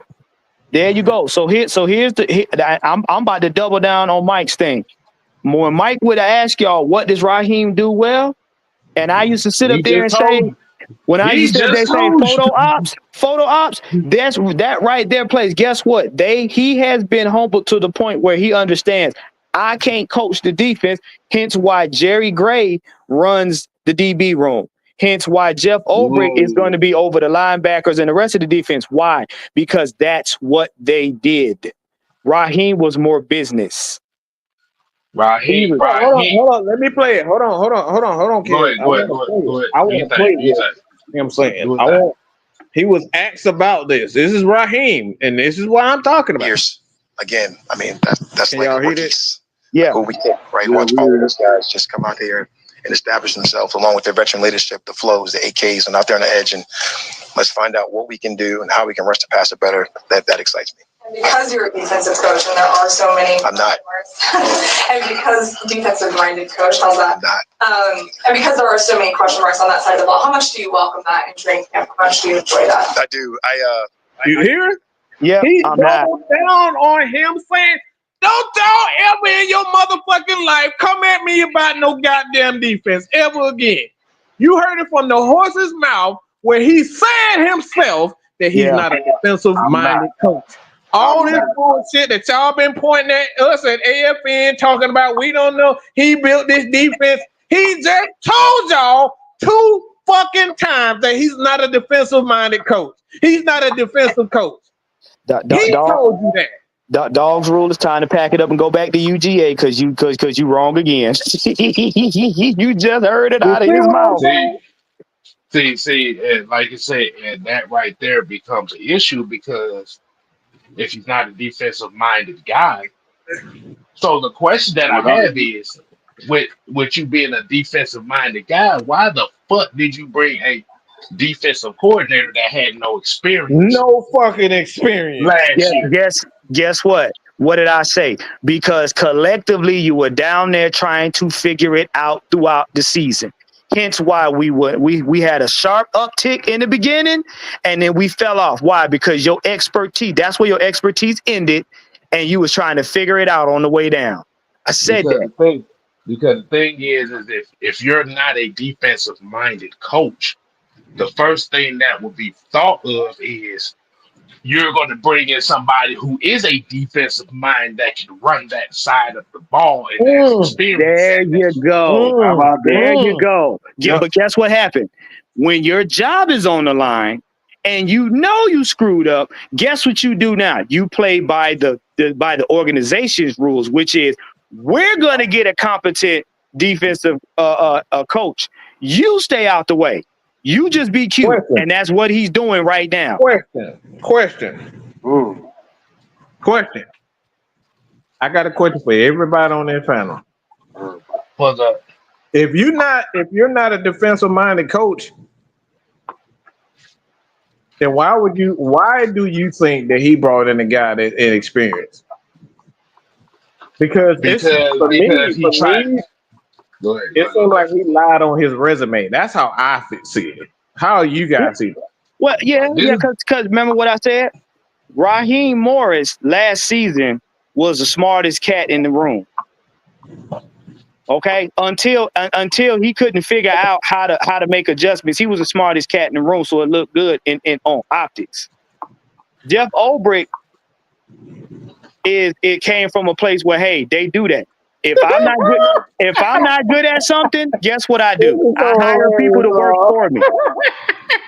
A head coach that ain't good at nothing try to tell you. He said stop cherry picking. That's not cherry picking. That's not what the man said. That's what the man said in the interview. Cherry picking.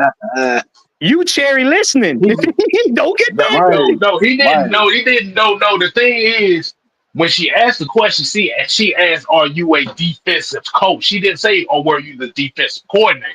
Right. She said, "Were you a defensive coach?" Which means is your ideology on the defense of the side of the ball? And he said, "I'm not."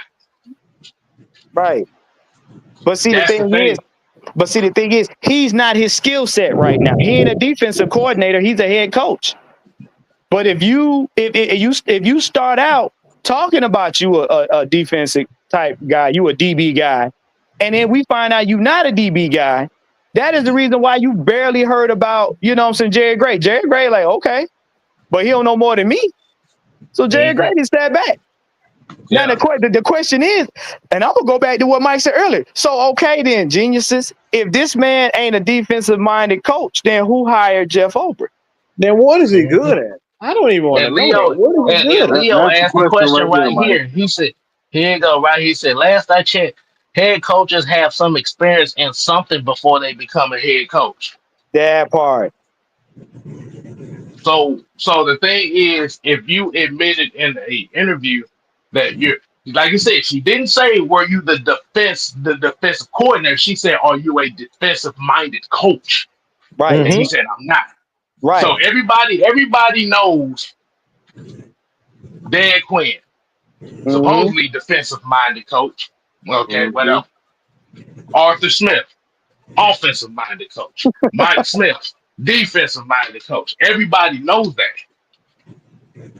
So the thing is, with that quote right there, and that quote is on the Atlanta Falcons YouTube thing. So y'all can, and Xavier Littman put the bookmark on it. Yeah, Mm-hmm. yeah, So what yeah. it sounds like to me is Raheem Morris is more so on the offensive side, in which he was when he was Exactly. here. Yeah, Exactly. That's what he was yeah, doing when he was here. Yep. yeah, yeah. See, So, so here's my thing. If you finally admitted that you're not a defensive minded coach, why wasn't a defensive minded experienced head Ding, coach ding, brought ding. in your first time here in Atlanta? right. Exactly. Because he figured, based off of all of the cheese and chewing gum, that he was gonna make the defense great by proxy. And that's the problem. You came in with your ego. Because and remember now, when we hired him, that whole week, that was ego week. He was doing tours and taking pictures and all this kind of stuff and doing all this bravado. Now you hear the difference in his voice is he more tame. He's more he's starting to refute the stuff that he said last season. Why? Because you thought coming in here and running the defense was easy. Yeah. That's what you Yeah. thought.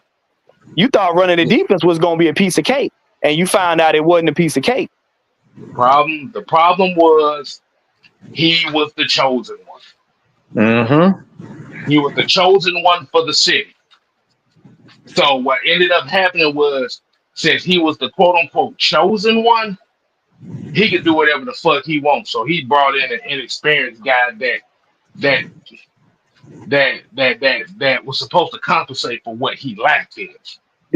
Do y'all not go back and look at some of the games? Do y'all not know that when Jimmy Lake was on the sidelines and we did something exceptionally right, Jimmy Lake had to look like, oh shit, I think I know what I'm doing. Y'all ain't paid attention to Jimmy Lake. Half the damn time Jimmy Lake was jumping up and down because he was surprised the shit worked. That's not because he So was experienced. He was surprised the shit worked, and I got another game to play. Y'all got to pay attention to people's mannerisms. Raheem was sitting there with his so arms folded, like, all right, Jimmy, so don't fuck it so up. so so once again, dog rule is falling right into the play again Mm-hmm. because we pointed out something that Raheem said. Now we hate him because of what he said. He said, You don't They- see the thing is, you don't have to spend shit that somebody already said. right, Yep. right. Ladies and gentlemen in the chat, when you hear the word hate, that equals truth. Okay, Yeah. that's their code word for they don't like the truth. It's all right. We already figured it out. These the same type of people that would tell you hate God because you said the sky is blue. This is the same guy right here that would tell you something like that. that Yeah, man told you came out of his own mouth and said he's not a defensive coach, a defensive minded coach or a defensive coach. He doubled down. She doubled down, changed the question, and he still said he wasn't a defensive coach. He wasn't a defensive minded coach. look, That look, was the look, question. look. All I'm gonna say is this: y'all believe in who you want to believe. You know Yeah. what? That's your right. You want to believe in Raheem, knock yourself completely out. The only thing I'm going to say is, if at the end of this season we get to where we're supposed to go or beyond with Jeff Ulbrich, just know your boy will be on the clock or the chopping block, one of the two. So you can believe with him all the way to the soup kitchen line. Doesn't matter to me. Right. Believe what you want, but the facts Because are the facts. regardless on what you think and what you say, and I know some of these motherfuckers watching right now is gonna make a show out of this because I'm expecting the show to come up here Ooh, this is Oh within real. the yeah, next I say within the next, if it doesn't come within the next hour, it's gonna come tomorrow. So it's gonna be about 2 shows talking about this and how much we hate Raheem Morris again. Oh, and I could think for myself.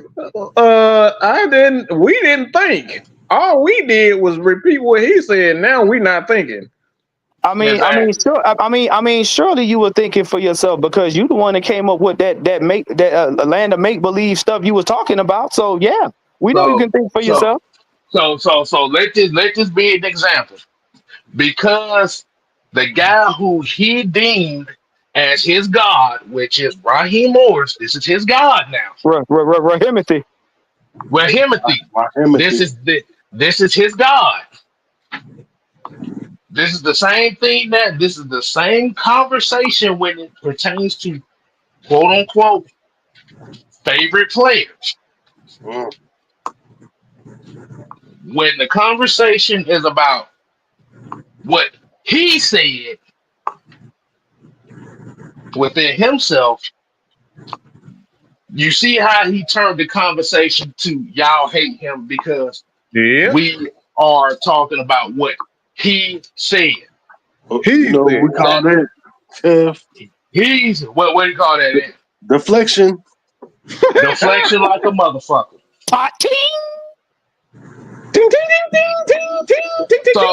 So out of 81 people that's watching here, I know, like I said, it's about 10 of y'all that's watching right now.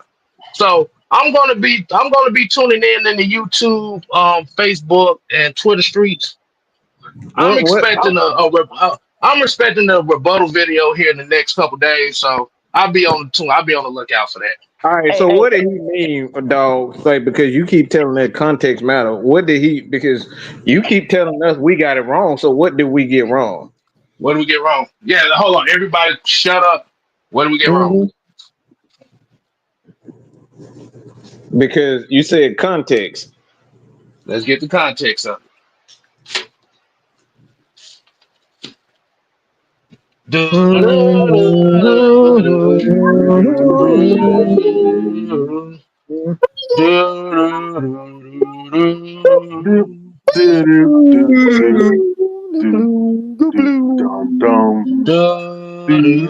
play some booty talk music. We play that booty talk here. Boom, boom.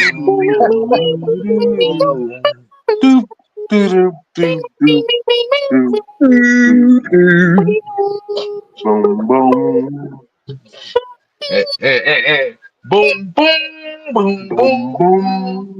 Bing, bam. Bing, bap, bap, bap, boom, bap, boom. The type of shit you up.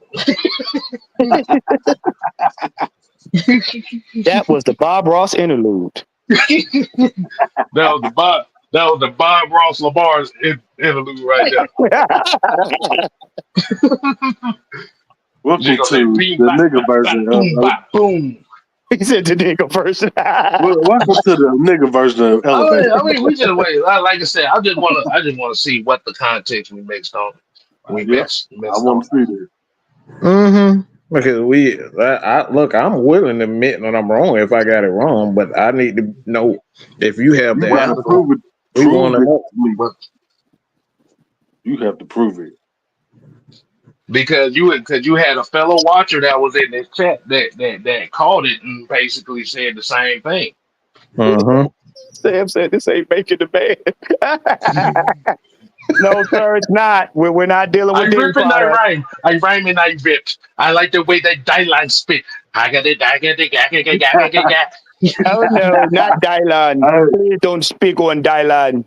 K Styles, who's the 5 best rappers of all time? Dylan. I spit hot fire. Hey, wait. That's right, ATL Leo. We are waiting. You waiting. I want the knife, please. Yeah, you see, he stopped typing once he started talking about the context. I'm just saying, what's the context? The thing is, I'm trying to figure out what's the context of a nigga that said he's not a defensive-minded head coach. What's the context that I missed? Yes, I would love to know this. But the thing is, it's about you admitting to what you are. If you're not a defensive-minded coach, just say you're an offensive-minded coach, or just say you are a guy, a wild guy. It's okay. It's okay to like the offense. Nobody's gonna be mad at you. I like the offense. Come on. I just want to know what the context is because we're saying that we're saying that we are wrong. We saying that we're wrong. So tell me what we're wrong about. What's the context? What it is. Tell me what Tell it me is. what you want. Tell I said to me. tell me what you need. So in the interview, so for those that just tuning in the interview, Raheem Morris was asked about him possibly being a defensive minded coach. Am I correct? Yep. Yeah. Correct. And he said, I'm not. Now, like I said, all I want to do is I just want to understand what context I'm missing on that so I can further understand the mindset. Yes. Please don't have me answer that. Please don't have me answer that because bruh. Oh Lord. The silence is deafening. He still hasn't said anything. How can you be both if you not either? What the heck? We gotta go. Hold on. You can be both. That don't make no damn sense. Hold. You wait. I wasted my Bob Ross song on that. I wasted my beam back boom back booms on that. I wasted my I Bob Ross wasted song my for bean that. pie on this. Look, and we'll get you another one tomorrow. How can you say he's both when he say he's not? That don't make sense. That part, Mike. Like, how are you speaking for this man that already spoke? Why are you trying to make him into something he's not? You know what? No. We just gonna get up on out of here. We got to go. That didn't make any sense. We forgetting the slogan, Juan. You know what? No, you know what? We're gonna be nice. You know what, sir? Bless your heart. No. We're gonna do it better. We're gonna do it better. You go, boy. You go, boy. You go, boy. Oh man! Oh my goodness! He's speaking Rahimothy when he said he's not one. So you can't say he's both. If he totally took himself out of one category, it's only two left, and that's special teams and that's offense. Oh my God! He's trying to be CAT smart. Oh my God! You go, boy. Man, look. Hey, it's okay. We know y'all got your Rahimothy shrines at your house. Look, you enjoy it. Y'all go ahead and y'all have pillow talk, whatever you gonna do. I got the Tank, and that's all we saying. This is what we saying. We know he's an offensive guy because the defense. He's already proven that he can't create a defense like that. So we're fine with saying he's an offensive guy because even when he was here in 16, he was a part of the offensive staff, and the offensive guy became one of the greatest of all time. So my thing is, don't give him credit for the defense that Ulbrich is creating when he's already said he's not a defensive guy. So this is Ulbrich's again. We in brick mode. Right. You know what, Tank? Thank you. Salute to you, sir. Because at least I know you're not sniffing cereal. At least I know that. So salute to you, sir. Salute to you. I mean, you know what? It's time to go take a nap because this right here is exhausting. Damn, I need a nap. Hey, sniffing cereal and eating glue. I'm trying to tell you, and look, I might do both. Yeah. Kev, you can't do both now. Your nostrils ain't big enough. I mean, if Raheem Morris can do both, I can do both. You know what? It's always good to dream. Kev trying to go to. Yeah, because if I sniff glue, I gotta make sure it's the Elmer glue. I gotta make sure it's the Elmer glue. No, what you do? Kev, what you do is, we need that good stuff. Kev, what you do is you sniff glue in one nostril and you sniff the cereal up the other side to hold it in there. That's what you do. It's gonna come together as one. No damn, no. Give them ideas. One. Look, it's gonna come together as one. Yeah. It's gonna come. Hey, it's gonna coordinate. Oh my God, y'all. So basically, what it comes down to is, I'm gonna ask Scotty Robinson this question. I'm gonna ask Tank this question. So, if everything is successful, none of the coordinators get any credit. Mm. So That's a that good means if question. the offense plays well, so that means Zach Robinson gets no credit. Defense play well. That means Mm. that Jeff Ulbrich gets no credit. So it all 100% Raheem. It's all Raheem. Because that's what it's coming down to. Yeah. So You don't that even know means what independent thinking is. Even so dog independent, rule. So that means that he using a term that he don't even know what even he said, does independent think. Raheem It's Morris just a get saying. credit for the Rams defense win the Super Bowl? That's no, he doesn't get all the credit for the simple fact, nigga, they literally went and paid for that whole defense. Yeah, they did. So Again, do your homework. so let me answer the question. So a Rams defense that was already the same before he got there. The only thing they really added wasn't Jalen Ramsey. Everybody was already there. Yeah. And it was the same defense. Like you said, if you really want to look at that playoff run the Rams really didn't play well throughout the playoffs. No, they damn near didn't play good in the Super Bowl. Look, they were one play away from losing. You had to think about it. You had a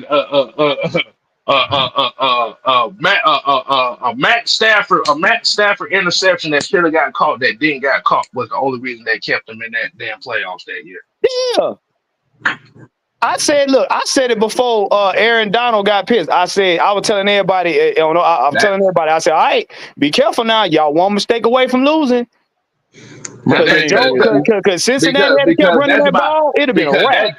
Because if I say that, I could say that Kyle Shanahan is one of the greatest offensive coordinators in NFL history. So he's so basically he keep using this independent, but the thing is, I know why he's saying independent because he don't want to make a choice. Because we don't think like the Buckhead Brigade. Yeah, that's all. Him and Tank is part of what we call the Buckhead Brigade. For those that don't know, if y'all don't know what Buckhead Brigade means, that means that is the 85%. But y'all are part of the 85%. We're not. But you know 85%. Look, the 85% already kicked us out, so we're not part of that. But here's the funny thing about the 85% though.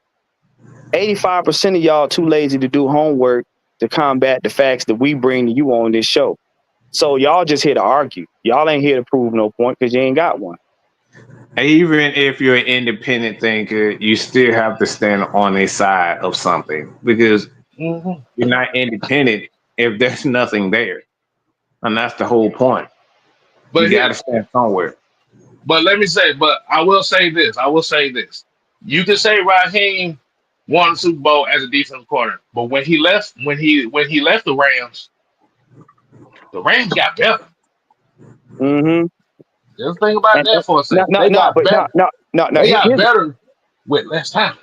Here's a better question. If Raheem was instrumental in winning the Super Bowl over there, why didn't he bring his championship pedigree to Atlanta? I'll wait. Because it wasn't lack of talent. It wasn't. So why didn't he bring that championship pedigree here? Why didn't we win last season?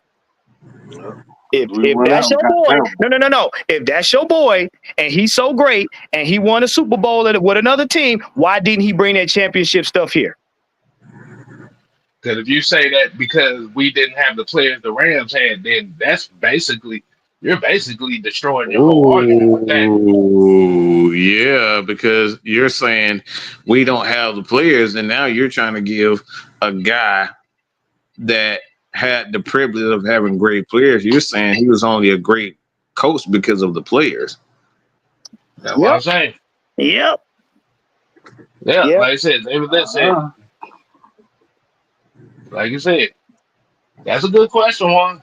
Of If course. that was the case, why didn't we get the same defensive results here? Because because because if that's the case, most championship coaches or people that are on championship teams that help them win carry that type of mindset to another team.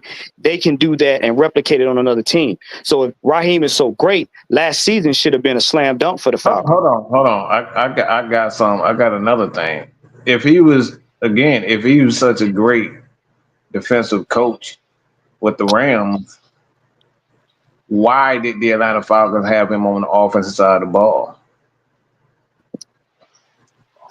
Let me say it again. If he was such a great defensive coach, like everybody's saying, and he's one of the main reasons why the Rams were such a great defense, why did the Atlanta Falcons put him on the offensive side of the ball? Yeah, way back when. Yeah. My thing is, On that when we went to the Super Bowl. my thing is, why would you bring in a DC that was inexperienced? That's my thing. Well, Kev, that goes back to what I said. Because championship coaches or championship guys that are hired as head coaches will go for people who have won championships to help out with the defense, right? You wouldn't get a rookie. You would get somebody experienced enough to help you get to another championship. Andy Reid's not going to hire somebody that's a rookie when he's a championship head coach. Doesn't make any sense. He's Because an now he got offensive to guy. teach the coach. He got to teach the coach their job. You ain't won no championship, so you can't help me do anything. So why would you bring a rookie on the team when you just was on the team that won a Super Bowl? How you gonna spin something somebody else said? He said he's not a defensive guy, but you're trying to imply that he's both. But we're spinning. Can't make this up. You can't make it up. No, Boy. they come every time. Because what happens is when you're presented with it and you're asked questions. That's why I said the thing about it is questions irritate people. And this is what I've learned doing this shit for so long. Questions irritate people. Because the main question that you had to ask with that is, and Juan asked a very good question on that. As a defensive coordinator that won a Super Bowl with the Rams, why didn't it translate to the Falcons? But then the very next answer that came is because they didn't have the players that the Rams had. So now the question I ask on to that is he really great because he's great, or is it because of the players that he had? Exactly. But see, even now when you ask that part, see now, like you said, that's where the deflection more so comes into. The thing is, what we're doing is we're just asking questions. I'm just asking questions. Because even that part has a flaw, because the Falcons were built similar to the Ravens and Philly. And didn't Philly win the Super Bowl? You see what I'm saying? So you can't. So if you're going to sit up here and say we didn't have the players yet and still we were almost built identical to them other teams that had the top running backs in the league. Come on now. We beat Philadelphia at their own game. Thank you. Like I said, the thing is, the question that you have to ask is, if you're knowing that you are a defensive guy who is a defensive head coach, so and so, you have a rookie offensive coordinator and a rookie defensive coordinator. What the fuck head coaches do that? Right. And how ACL Leo, this right here. Right here. This is it, right? There you go. There you go. Right. Because think about it. How you gonna win a championship with rookies on in critical areas that are responsible for basically running the team? Because if you got a rookie OC, he has to learn what the team is good at in order to make adjustments to the playbook that he's got.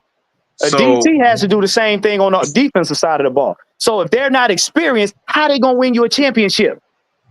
So the question lies now, since we say that in regards to the players, when he has good players, you see what he's great at. But I think it's the opposite. When you don't have those players, you see the talent in a player or a coach.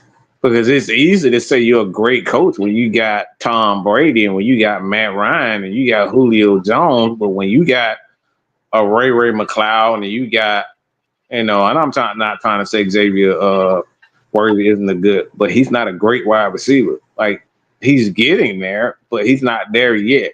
So it's easy to say when you got all of these weapons, you got an Aaron Donald. It's easy to say you're a great coach or a great defensive coach or a great head coach because you got all the best players. You got the best defensive player in the league. You ain't got to do no work. So let me ask you a question. So now the question comes down to, is Raheem Morris a great developer of talent, or is he a great manager of talent? Manager. I believe Manager, yeah. Yeah. He said it in the press conference. He said when he was talking about the quote unquote brick theory, he said, no, we're going to learn how to manage these situations. That's why Raheem, basically, I said it at training camp, Raheem got the easiest job in the world right now. All you got to do is shut up and let everybody work for you. That's it. You ain't got to do nothing. So basically what you're saying is Raheem Morris right now, he's got that position where if any success that happens to the team, he gets 100% of the credit. Yes. He's going to ride that wave. Because what it is, and I'm going to tell y'all the real honest truth. He's the figurehead to keep Falcons fans watching football games because guess what? The symbolism aspect of it. Blank ain't stupid. Blank ain't dumb as hell. No, Blank is smart. He's doing what he learned when he's doing what he putting together, what he learned from the Vic era, Matt Ryan era to now. I'm gonna give them the symbolism to keep them in the seat, and then I'm gonna get good play out of them so we win games. Right. So what's going to end up happening now is if the team is successful, all of the credit is going to go to Raheem Morris. The players are not going to get as much of the credit. The coaches ain't going to get much credit. It's going to be all Raheem Morris. Yep.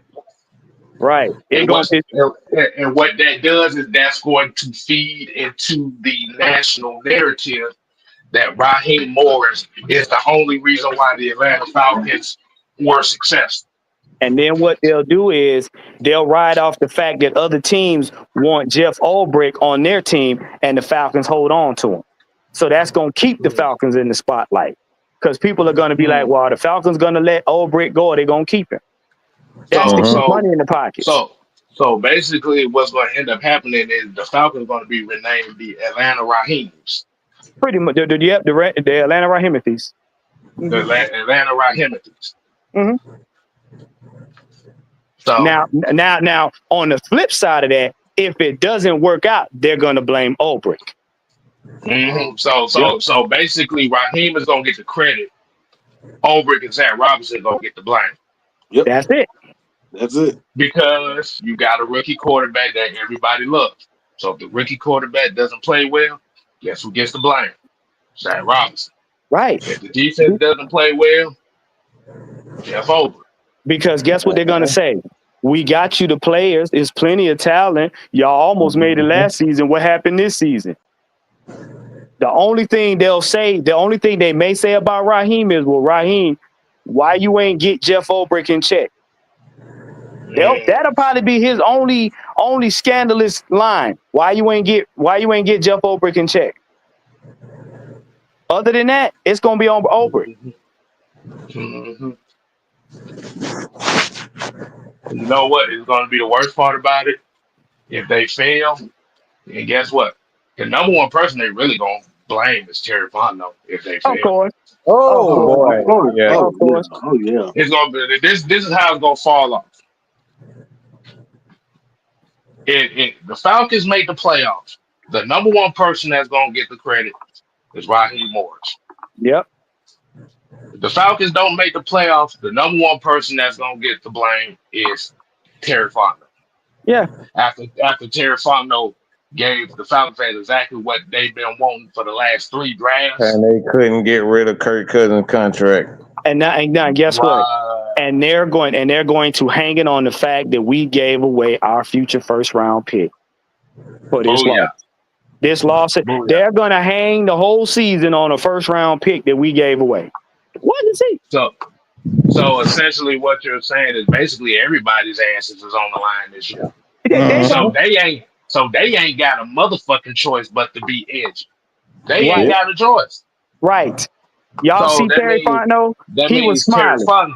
That means Terry Fontenot job on the line. That means Zach Robinson's job on the line. Ulbrich's job on the line. Raheem's job on the line. Everybody's job on the line. Everybody. Kyle Smith. Nigga, we might have the replacements of coaches here in the next couple of years. And then on top of that, then y'all gonna turn around and blame Kyle Pitts, so y'all gonna want him gone too. Yeah. And that's the third person that they're gonna blame for the season failing is Kyle Pitts. Yeah, they're gonna blame Kyle Pitts. Yeah. Mm-hmm. we already know the playbook. So, but I mean, y'all think what y'all want. I mean, yeah. Y'all think what y'all want. We just up here pontificating. Yeah, y'all just think what y'all want. Nobody's saying that. No, brother. No, y'all been saying it this whole chat. Y'all been saying it the whole chat. I got millions and millions of views on this channel. You can't tell me what you can't. I mean, we got millions of views on all of our channels.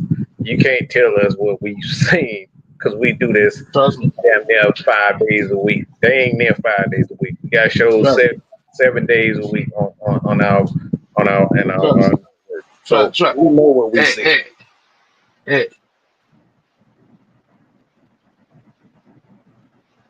And he talk about, and here it go right here. He talk about that's not true. Raheem is going to get all of the blame because y'all hold him to high expectations. That's bullshit.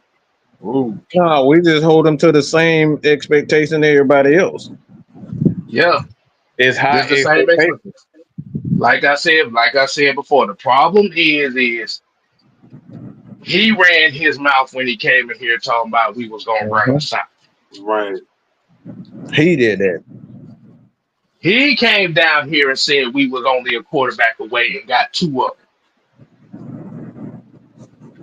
them. So he set the expectation for what this team was going to be in 2024. See, that's the part that y'all keep leaving. That's the part y'all keep leaving out.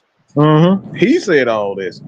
See, like I said, it's a thing about being confident and saying, okay, we're gonna go as a seed. But the fact that the expectation was set that we're gonna outrun the South, which means we was gonna win the division. You said we were gonna win the division without saying it while saying it. So the expectation is set right there. So Falcons fans were expecting that. We was on pace for that. Like you said, the thing about it is, while they were being on pace on that, it was not an issue. The problem came in is when you were in 2 games of that, then it started falling. Then it started falling. And you watched it fall. And you watched it fall. And you watched it fall. And you watched it fall. And it got to a point. And listen, and it got to a point where the Falcons had no chance of going to the playoffs. So the reason why fans are holding Raheem to that kind of fire, to that book, because when you had it, it was there. When you saw it was burning and going down the ground, instead of trying to fix it before it got worse, you wait till the shit was 6 feet under before you decide to do anything about it. And now it became too late. So the thing about it is, you can't get upset that people hold him to an expectation that he himself put. It's funny. It's funny that when he says these things, we're the ones. We're the bad guys because he put his foot in his mouth. He said all this. We're repeating every word he said. It's not bullshit if we're repeating what he said. He's the one who said he got rid of Desmond because he wasn't good enough as a quarterback, and he felt like him saying this. Now, correct me if I'm wrong, fellas, but didn't he say we felt like Desmond Ridder wasn't good enough, and Yep. we got rid of him because of that, and we thought that he needed to change the scenery, and we needed better quarterback play. You better Because quarterback play. I need better quarterback play, because if we had better quarterback play, I wouldn't be the head coach. Is that what he said? That's what he said. There's that words right there. That's So what it. ended up happening was because of that situation, they double dipped. They double dipped because they didn't want to go down a situation to where they didn't have security at that position. So what did they do? They got Kirk Cousins, who he was familiar with, who was a veteran, and then they drafted a young guy after that, a guy that was going to be part of the future. The problem that came with it is once the wheels started falling off, you didn't even make the necessary adjustments to really make to stop it from getting worse. It just got worse. It just got worse. It just got worse. Got that 5-game stretch. Kirk No, don't Cousins throwing. change the subject. Everybody trying to change the subject. We didn't say that Desmond Ridder was a great quarterback. He said the fact that we were a quarterback away. So you're assuming that you had the answers to our issues, and then when those issues became in the face, it became a reality. Your coaching and the better quarterback play didn't help the situation. So You gotta go back to the interviews. The thing about it is y'all keep talking about context this and context that. Bruh, if I look, everything that is said is plain in sight. I have a thing where I can listen to the context while I'm listening to it. The problem that came down with this whole situation was the quarterback situation. They thought, okay, if you just change the quarterback situation, we're going to the playoffs. This was his words. His words. This is what his implications were. We get a quarterback, we're going to the playoffs. That's why we're going to outrun the South came from. Like I said, you go through the first 9 weeks, you're 6-3. Everything is okay, but everything is not running exactly how you want it to. But then guess what happens? Kirk Cousins go through one of the worst 5-game stretches I think I've ever seen in an Atlanta Falcons uniform, in which they lost 5 in a row. In which they went from being 2 games from winning the division to being out of the playoffs. 2 games under.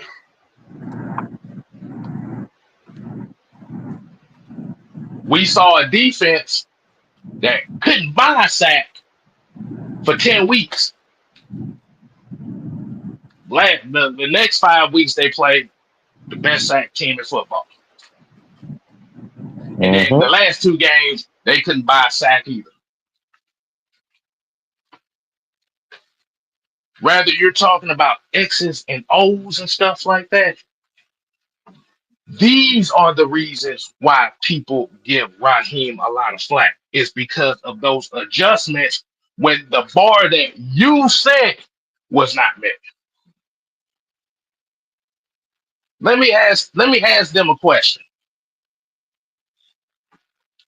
Let's take the 2024 Atlanta Falcons.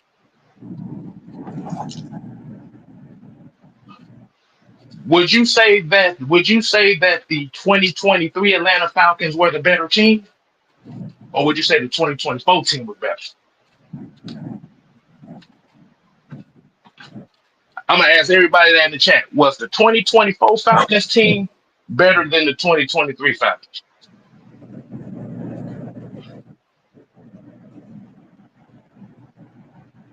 The 2021? The 2024. Oh, no, we just going off the last 2 years. Would you say the 2024 Falcon team was better or the 2023 Falcon team was better? Even though they pretty much got damn near the same players, but they got different players at that point in time.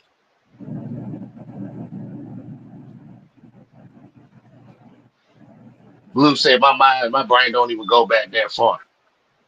Like, nigga, that was last year. We talking about the season before, nigga. What What the fuck the is you fuck talking wrong about? with you? You can't talk What you about mean? what the hell wrong with you, Blue? He doesn't want to be part of this conversation I anymore I, because I he see. knows exactly where it's going.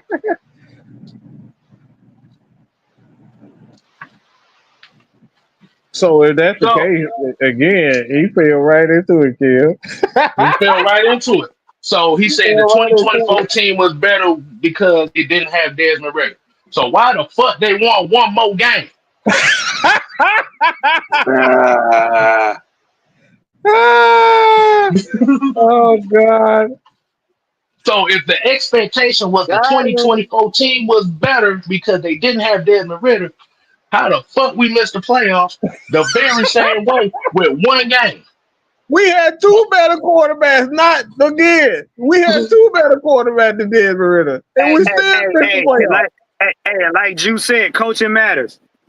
That's it. Don't argue with me, argue with your mama. Boy, y'all fall in y'all old trenches, boy. Y'all. Hey, Kev, it's the bear trap. Oh boy, that's right, funny. right. It's the bear trap.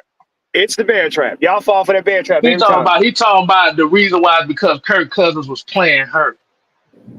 And who the Nah. fuck's no, don't change that now. No, you can't. Because remember, No. remember in your words, Kirk Cousins is better than Desmond Ritter. So Yeah, that's an you excuse. said it. Yeah, you can't be giving Got that him. excuse. Oh No, boy. Got him. try It's again, okay. mother sucker. It's okay. It's okay. It's okay. And just on that alert is why the fuck Kirk Cousins was playing hurt. Yeah. It's On because top Right. of it. of Why he didn't coaching. open his goddamn mouth? Boy, he He fell right told Right, into nobody. that. Dog knew right. dog know he knew exactly. Look, dog know he full of shit. He know he full of shit. That's why he don't want to answer nothing right now. Yeah, that He talking about you know the answer to it. You know it to it. Look, you know it too. And like you said, I just thought you'd have been the main one to answer that shit. Don't be ashamed. Don't be ashamed. you It's know okay it. to be wrong every now and then. It's okay to be wrong. You know the answer to it. You know the answer to it. You But got to but answer like I to it. said, what I'm saying is the expectation for 2024 was higher than 2023. Of course. Because we were still dealing with who?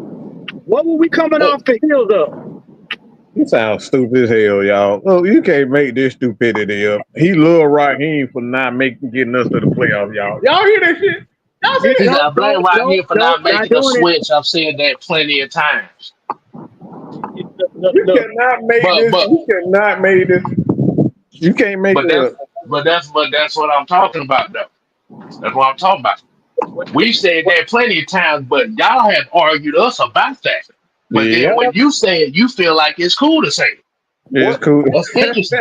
See, you know what? We just gonna get up on out of here because, like I said, the Kev, reality was a it's not your job to understand stupid. Nope, not our job. So it's don't try. not my job. No, it's not my It's job the to point that we understand make. emotions. We're saying it, Kill. You know it. It's the fact that we're saying it, It's and they don't like the just fact tell that the we. Right. truth. The real reason why you have a problem with us saying it because it's us saying it. Right, If Mm-hmm. anybody else says it, you don't have a problem with it. right. You're not It's going to cool. convince us to think like you. Just be honest on that. I need a question from you. Do you have an issue with us saying this? because at the end of the day, they've made a decision to think that we're hating on Raheem. So us saying it the way we're saying it because we're allegedly hating him, our point don't matter. Ah, Mhm. you know what? I You got know, it. I you got know what, it. Mike? Well, go You know, ahead. Mike. I think it goes further than that. Mike. You know what? I think it goes further than that. My belief is y'all don't like us saying it because in previous conversations about different topics, we have proved you wrong, and you ain't got the one up yet. So us saying it is a reminder of the last conversation you lost. So you constantly trying to come over here to convince us that you're right. See, the problem is the reason why they have a problem with us saying it. Like I said, we're not part of the Buckhead Brigade. That's essentially what it is. Like I said, because we don't think like the 80%. That's why they have the issue with us saying it. Ooh, see, it's another reason. You see that? Yeah. What is that? Oh, Y'all just dick ride each other. Hey. Yeah, see, we talked about this, y'all. We talked about this about a couple. See, once again, this is another one of those in the playbook right here. Yeah. You know what? You know what's funny though? Out of all of the comments, that's the comment that you seem to want to defend your whole crew with. But you know what's funny? Since you put that out there, you must be an expert at that. Because we weren't talking about that.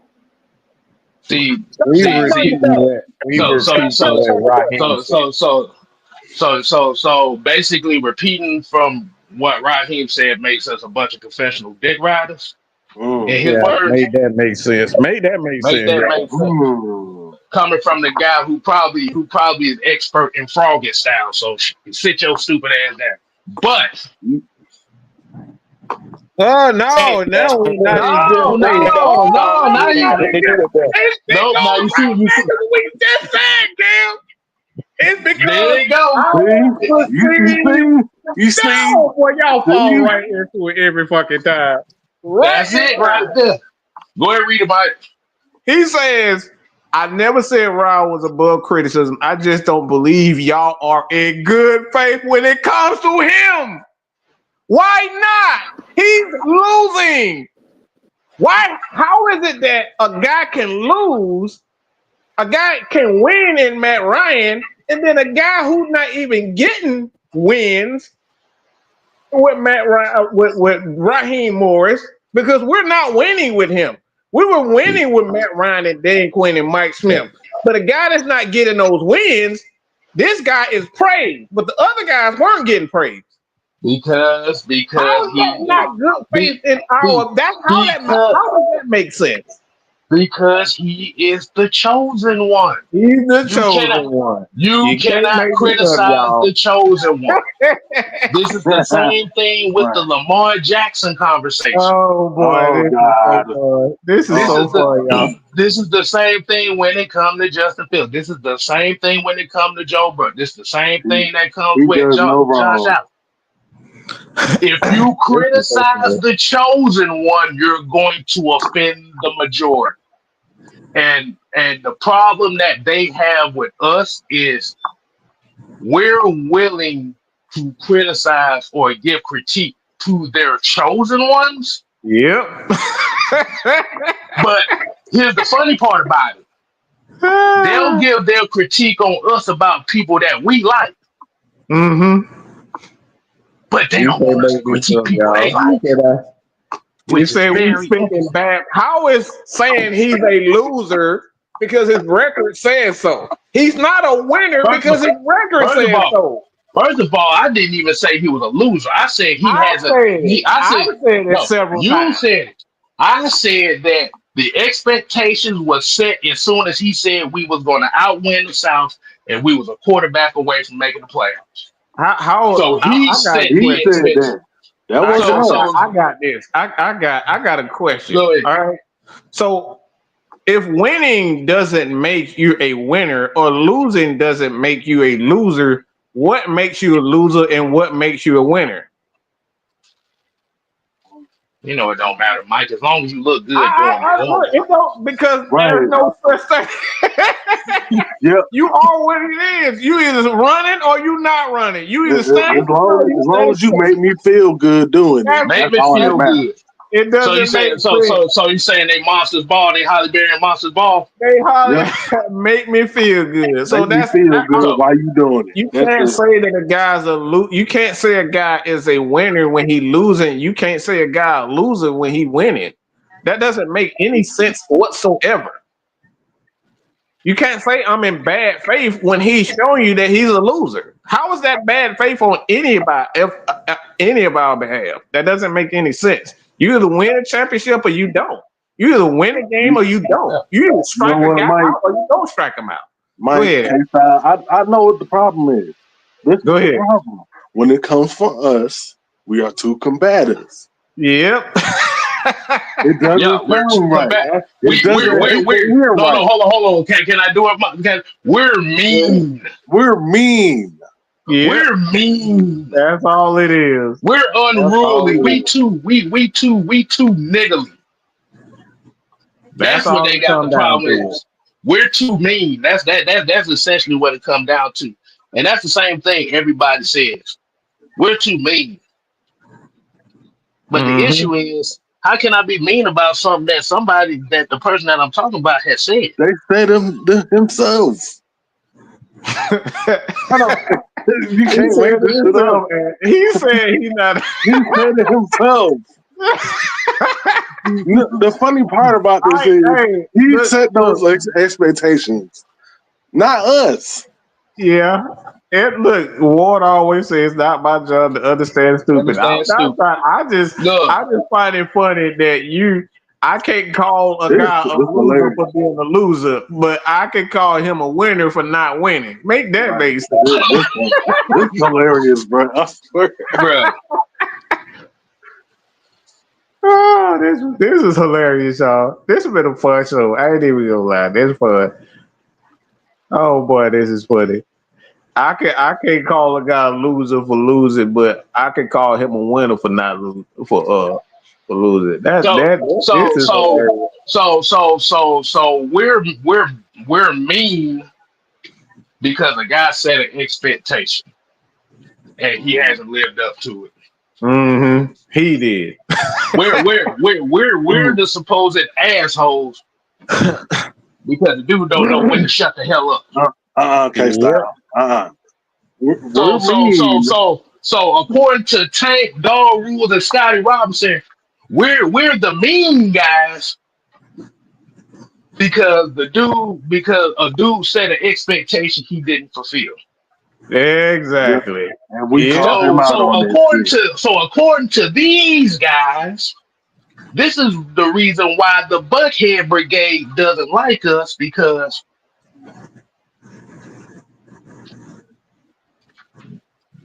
we're not kissing his ass. Mm-hmm. How dare you hold him dare- to the how dare- standard how- that he set himself? No, hold on. Let me go down this road. This is the road that normally comes down. Y'all black. Y'all supposed to be defending him. You know that's coming. Bean pie, my brother. Bean pie, my brother. Bean pie milkshake. And instead of you hearing why that's being said, you're so caught up in your feelings and the fact that we're not worshiping him that you're not listening. Like I said before, if you set an expectation by saying we're going to outrun the South, we're a quarterback away, give me this guy, we're going to win. You're winning, everything go good, and then it falls down on your face. You went from a 6-3 record to an 8-9 record, which was one more win than the previous regime. In a year that you said we were going to outrun the South. You could say it's Kirk Cousins' fault. He played hurt. But anybody that had fucking eyes saw that he was hurt. We did. See, this is how I know y'all don't watch. Y'all watch. See, you just running with the idea that we didn't have this energy, because we literally had several shows, including on Jew Talk Sports show, where we stated that Arthur wasn't that guy. But again, you're running with a narrative that isn't true. You weren't. At the end of the day, we know we have a reputation. Hold on. Let me ask him this question. So was the 2021 Falcons better than the 2024 Falcons? Oh Lord. So since he want to go down the Arthur Smith route, was the 2021 Falcons better than the 2024 Falcons? Ain't that the same year that we had who shot John at a wide receiver?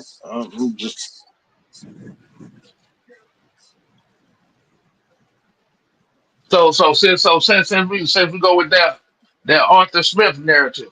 That's the question. Was the 2021 Falcons better than the 2024 Falcons? And was the 21 Falcons expected to make the playoffs that year? Because I remember them power rankings that year.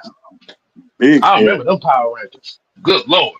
I Hell just no. find it funny. I just find it funny. I find it hilarious that again, when a guy has the same record for 3 years in a row, we say he suck.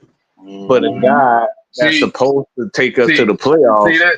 underachieves, he doesn't suck. See, you see this right here? He said I'm asking dumb questions.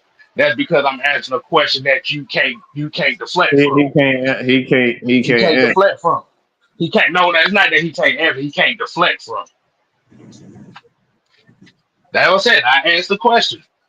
Was the Arthur Smith 2021 team better than the Raheem Morris 2024 team? Yes or 2021 or 2024? Yes or Yes no? or no? Yes or no? Pick your poison. How do you want to die? Okay. So this is part two of that question.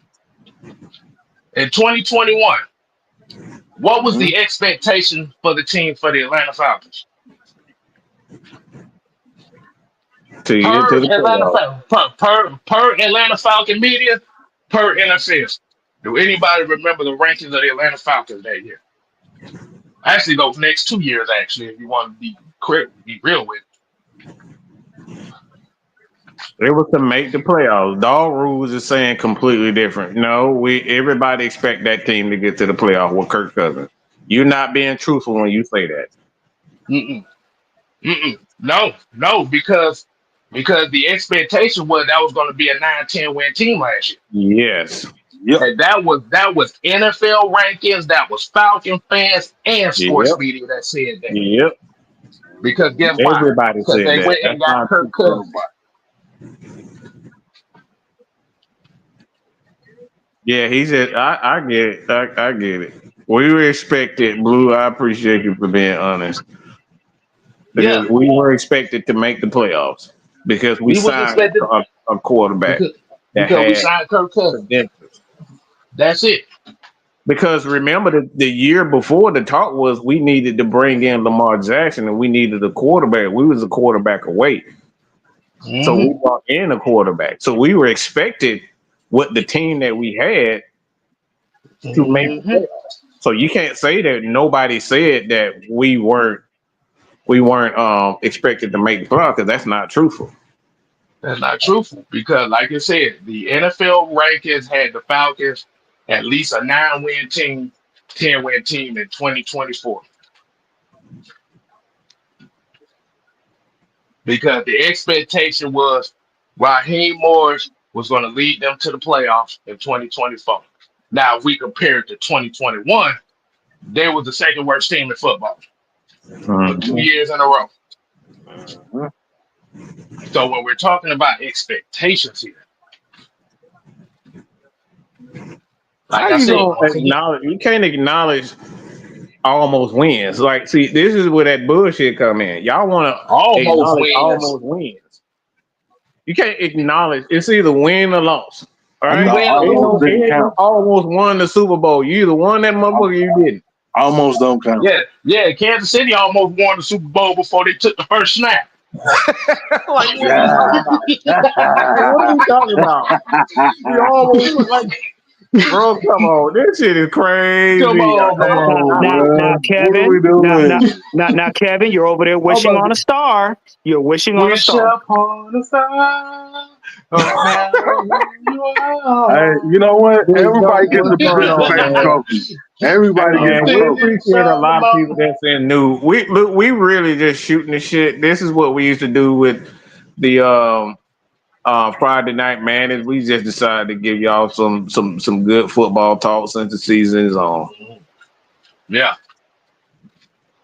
but on the real tip on here is you cannot get upset that people are critical of Raheem Morris because he did not live up to the expectation of the first year that everybody had. Look, And the don't give me problem this bullshit about who. Look, if you want to know who we wanted as a head coach, Tank, you can go back to Coach Unchained. You can go through my video. You can go through K-Star videography because we made so many videos on it. I'm not finna sit up here and go through it for something that I've already stated and what we've stated time and time again. If you didn't watch, that's your problem.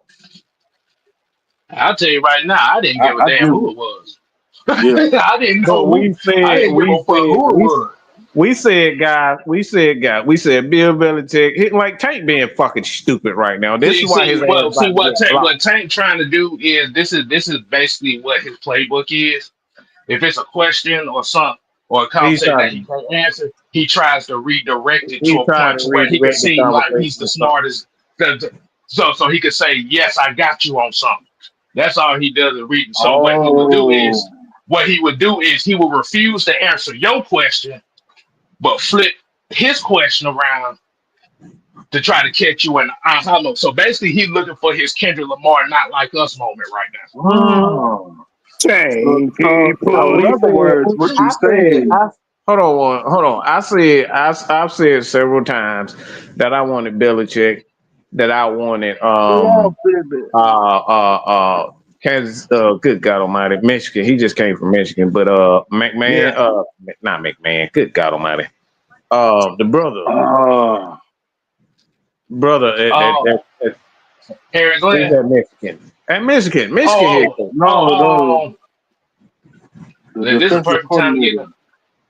We all got a brain wash, but y'all know what I'm talking about. They Harbaugh. We wanted Harbaugh. We said that we wanted.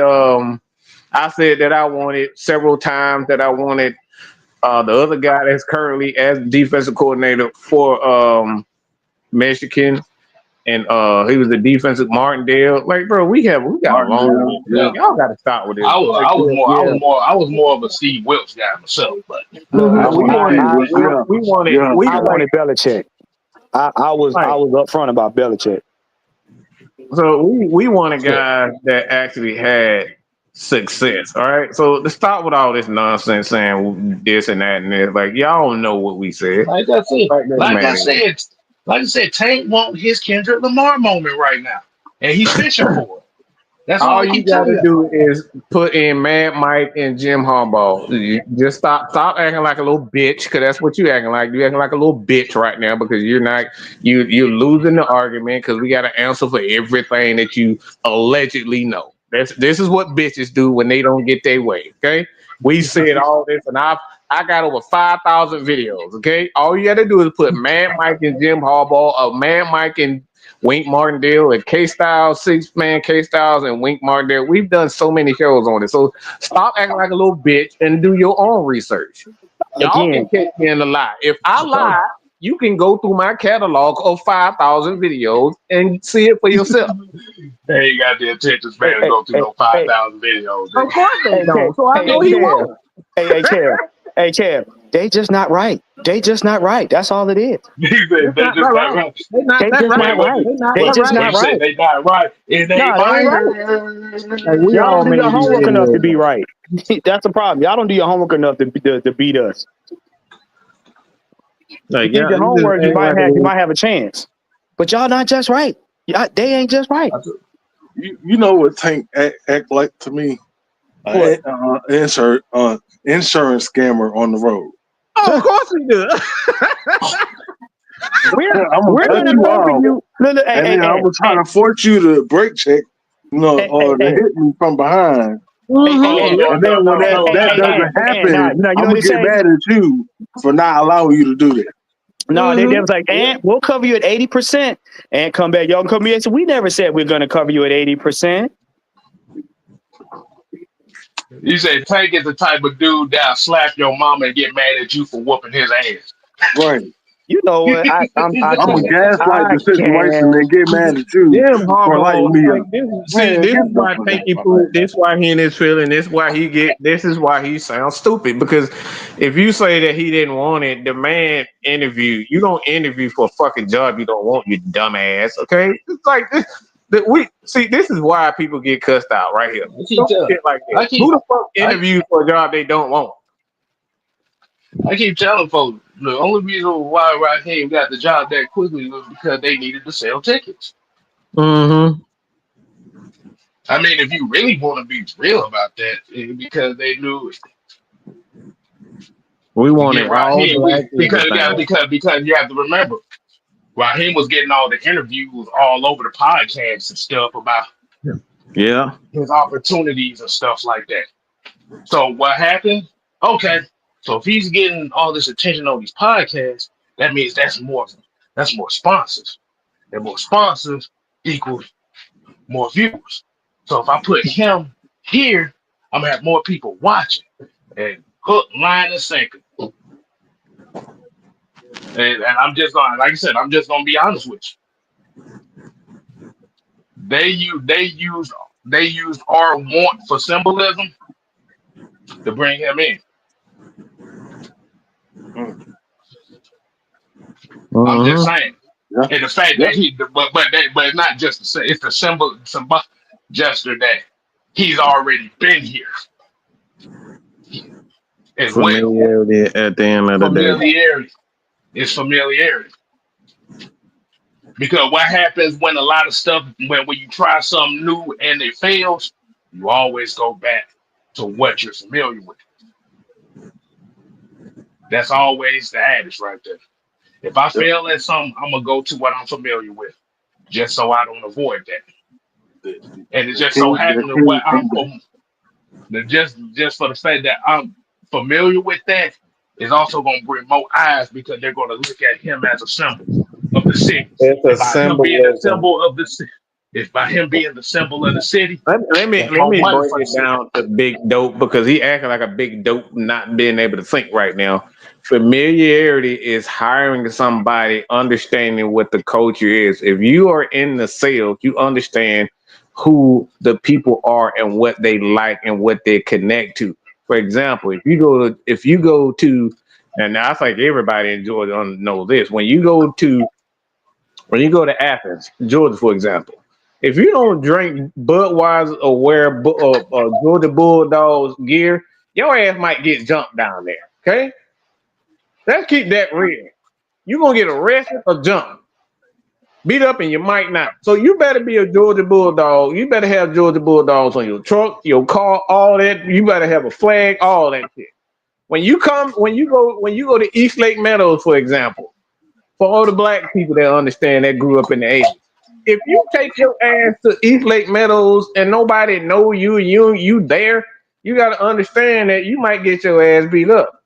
And in business, if you go there with a bunch of barbecue sauce, okay, if you go to a bougie place, let's just say Hollywood, a place in Hollywood, and you go out there with a bunch of fucking barbecue sauce, them white folks gonna be looking like, why is this nigga up here selling barbecue sauce and all we eat is caviar and all that other expensive shit? You gotta understand what the people are. So understanding the market of the people that's in Atlanta is known for two things: partying, the nightlife, and black people. South.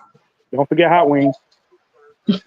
That goes into Don't forget Waffle House and black people and Waffle House and all that goes into the black people. So you got to understand your market. So they knew exactly when you hire a black coach, a black GM, a black quarterback. They already knew that most of the people, Falcon, it may not, like some demographic of people may not be as happy, but they know they secure because black people are gonna support black people. They gonna support the black quarterback, whether the guy is good or great or not. They're gonna support him because he's black. That's understanding the market. So this is what K Styles meant. That's what he meant when he was talking about Symbolism as a symbolism and all that type of stuff. That's why they hired, because they know if they just appease to just the black community, they don't have to worry about whether or not this team is good because they gonna still sit. They still gonna bring. Michael Vick did not win championships on him. Nope. Oftentimes we were barely over 500, but we kept selling the stadium out because the black community kept supporting him. Do y'all not understand that the Falcons made more money off of Mike Vick getting on the cover of Madden and selling his and selling his jersey than any game that was played during his career? When Mike Vick got on the cover of Madden, his jersey sales were global. Falcons didn't have to play another damn game, and they would have still made over $1 billion and some odd dollars just off of Mike Vick's paraphernalia.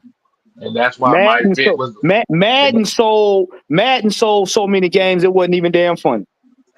And that's why Mike Vick got that $100 million contract after only playing like 15 games. Yep. Because Mike Vick put the Atlanta Falcons on the global map. Mm-hmm. Because the Falcons were able to make that money back just off his sales alone. Right. Man, please, you tell all them Negroes that got arrested down there in Jordan still getting arrested that nobody won't bother you. Man, you keep that shit to yourself. I used to run a route up in Athens. Nah, they don't play about that shit. That's what y'all gotta understand definitely a sundown town right there. Yeah. Athens is a sundown town. I worked there, okay? I worked there on my dad's friend and a good family friend's farm. You can't tell me. This dude says, look, you had to go down there. All right, you coming down with me. You go in them bars, you go in them gas stations, whatnot. You can say whatever you want. But the people that I was there all the time, almost every other weekend, working down there. You can say whatever you want, but I know what is that they want. But man, stop. Maybe for you, because maybe you are a certain descent, but trust me. Trust me, I know what my buddy told me. No, you better come in here with me because if you do, these people gonna try to get at you. I know what I saw, and I know what I did. Listen, at Athens, Brunswick, parts of Macon, and Valdosta, fuck around and find out. Fuck around and find out. Try that in South Bay. And it's crazy. A lot of these folks that are in this thing that always, and there's a lot of what they call the woke folks actually cheer for a team that supports sundown townism, which is very interesting. But you have hatred for a team that's in your own backyard. Make that make sense. But I'm not. But that's a conversation for another day. I'm not going down that road. Yeah, that's a whole nother conversation. We're not gonna open Pandora's box. No, let her stay napping. Nope. Yeah, she's gonna nap. We're gonna save that conversation for another day. But let's get up on out of here. We get up on out of here. This actually was a pop up, and damn it ended up turning into a full goddamn. Hey, we haven't had one AOA, of these, y'all. AOA, STS. A man might pop up, all that shit, all rolled up in the Jesus moment. Yeah. So look, again, Wayne, you can talk for yourself, okay? You speak for yourself. They bother you. You can keep that bullshit to you because everybody I know had problems in that ass, okay? Trust me. I had problems in Athens. I had a problem in Athens. Shit, my route went up there like two times a week, and I had a problem every time going up there. So I know. Stop. You're not gonna tell me that. You ain't gonna tell me that ain't nobody gonna bother. Okay, yeah, you. Bullshit. Listen. When a 6'4", 350-pound farmer boy that like bench pressing bales of hay and him and his 4 buddies that's big as what is it, Volkswagen Beetles walk up to you, bruh. Come on, man. If you ain't dumping off right then and there, You about to become a little rattle to them folks. Right. Them country bumpkins ain't, especially ones that drink kegs of beer. Oh, they a whole nother breed. Mm-hmm. That's that stupid strong. Look, I'm a Tech fan. I don't even be hanging around the parts where they have the goddamn frat parties at. You know, them motherfuckers, them motherfuckers is wilding over there. Y'all think it's a school of nerds. Yes, we have. Them folks that can't be wilding, bro. Y'all looking at them as a bunch of nerds. No, bro. You got to understand, nerds are inherently angry. That's why they're nerds. They prefer science over slaughter. Exactly. We built different for a reason. Look, we know stuff we not supposed to know. Y'all hang around that shit y'all want to. When you see motherfuckers getting body slammed off the roof of a frat house just for fun, nigga, y'all ain't built too tightly, bro. Look. These the kind of fools that'll take a keg, crack it open, and say, "Hold my beer," and try to guzzle that shit in one gulp. These the kind that ride out the back of their friend's truck with the lights on with no seatbelt for fun. If they fall off, they get back home. No. All right, man. They tip cows over for fun. All right, man. We about to get up on out of here. I'm tired. Okay. You tell all them niggas at Georgia that they just that they think about it. They only fuck with niggas that play football, and then once football is over with, ask them about that. Yeah. It's called a mass migration. They leave. Mm-hmm. So, hey man, we about to get up on out of here. Y'all enjoy the rest of y'all damn night. I ain't even got a damn outro for y'all. Y'all may be talking. Bye, niggas.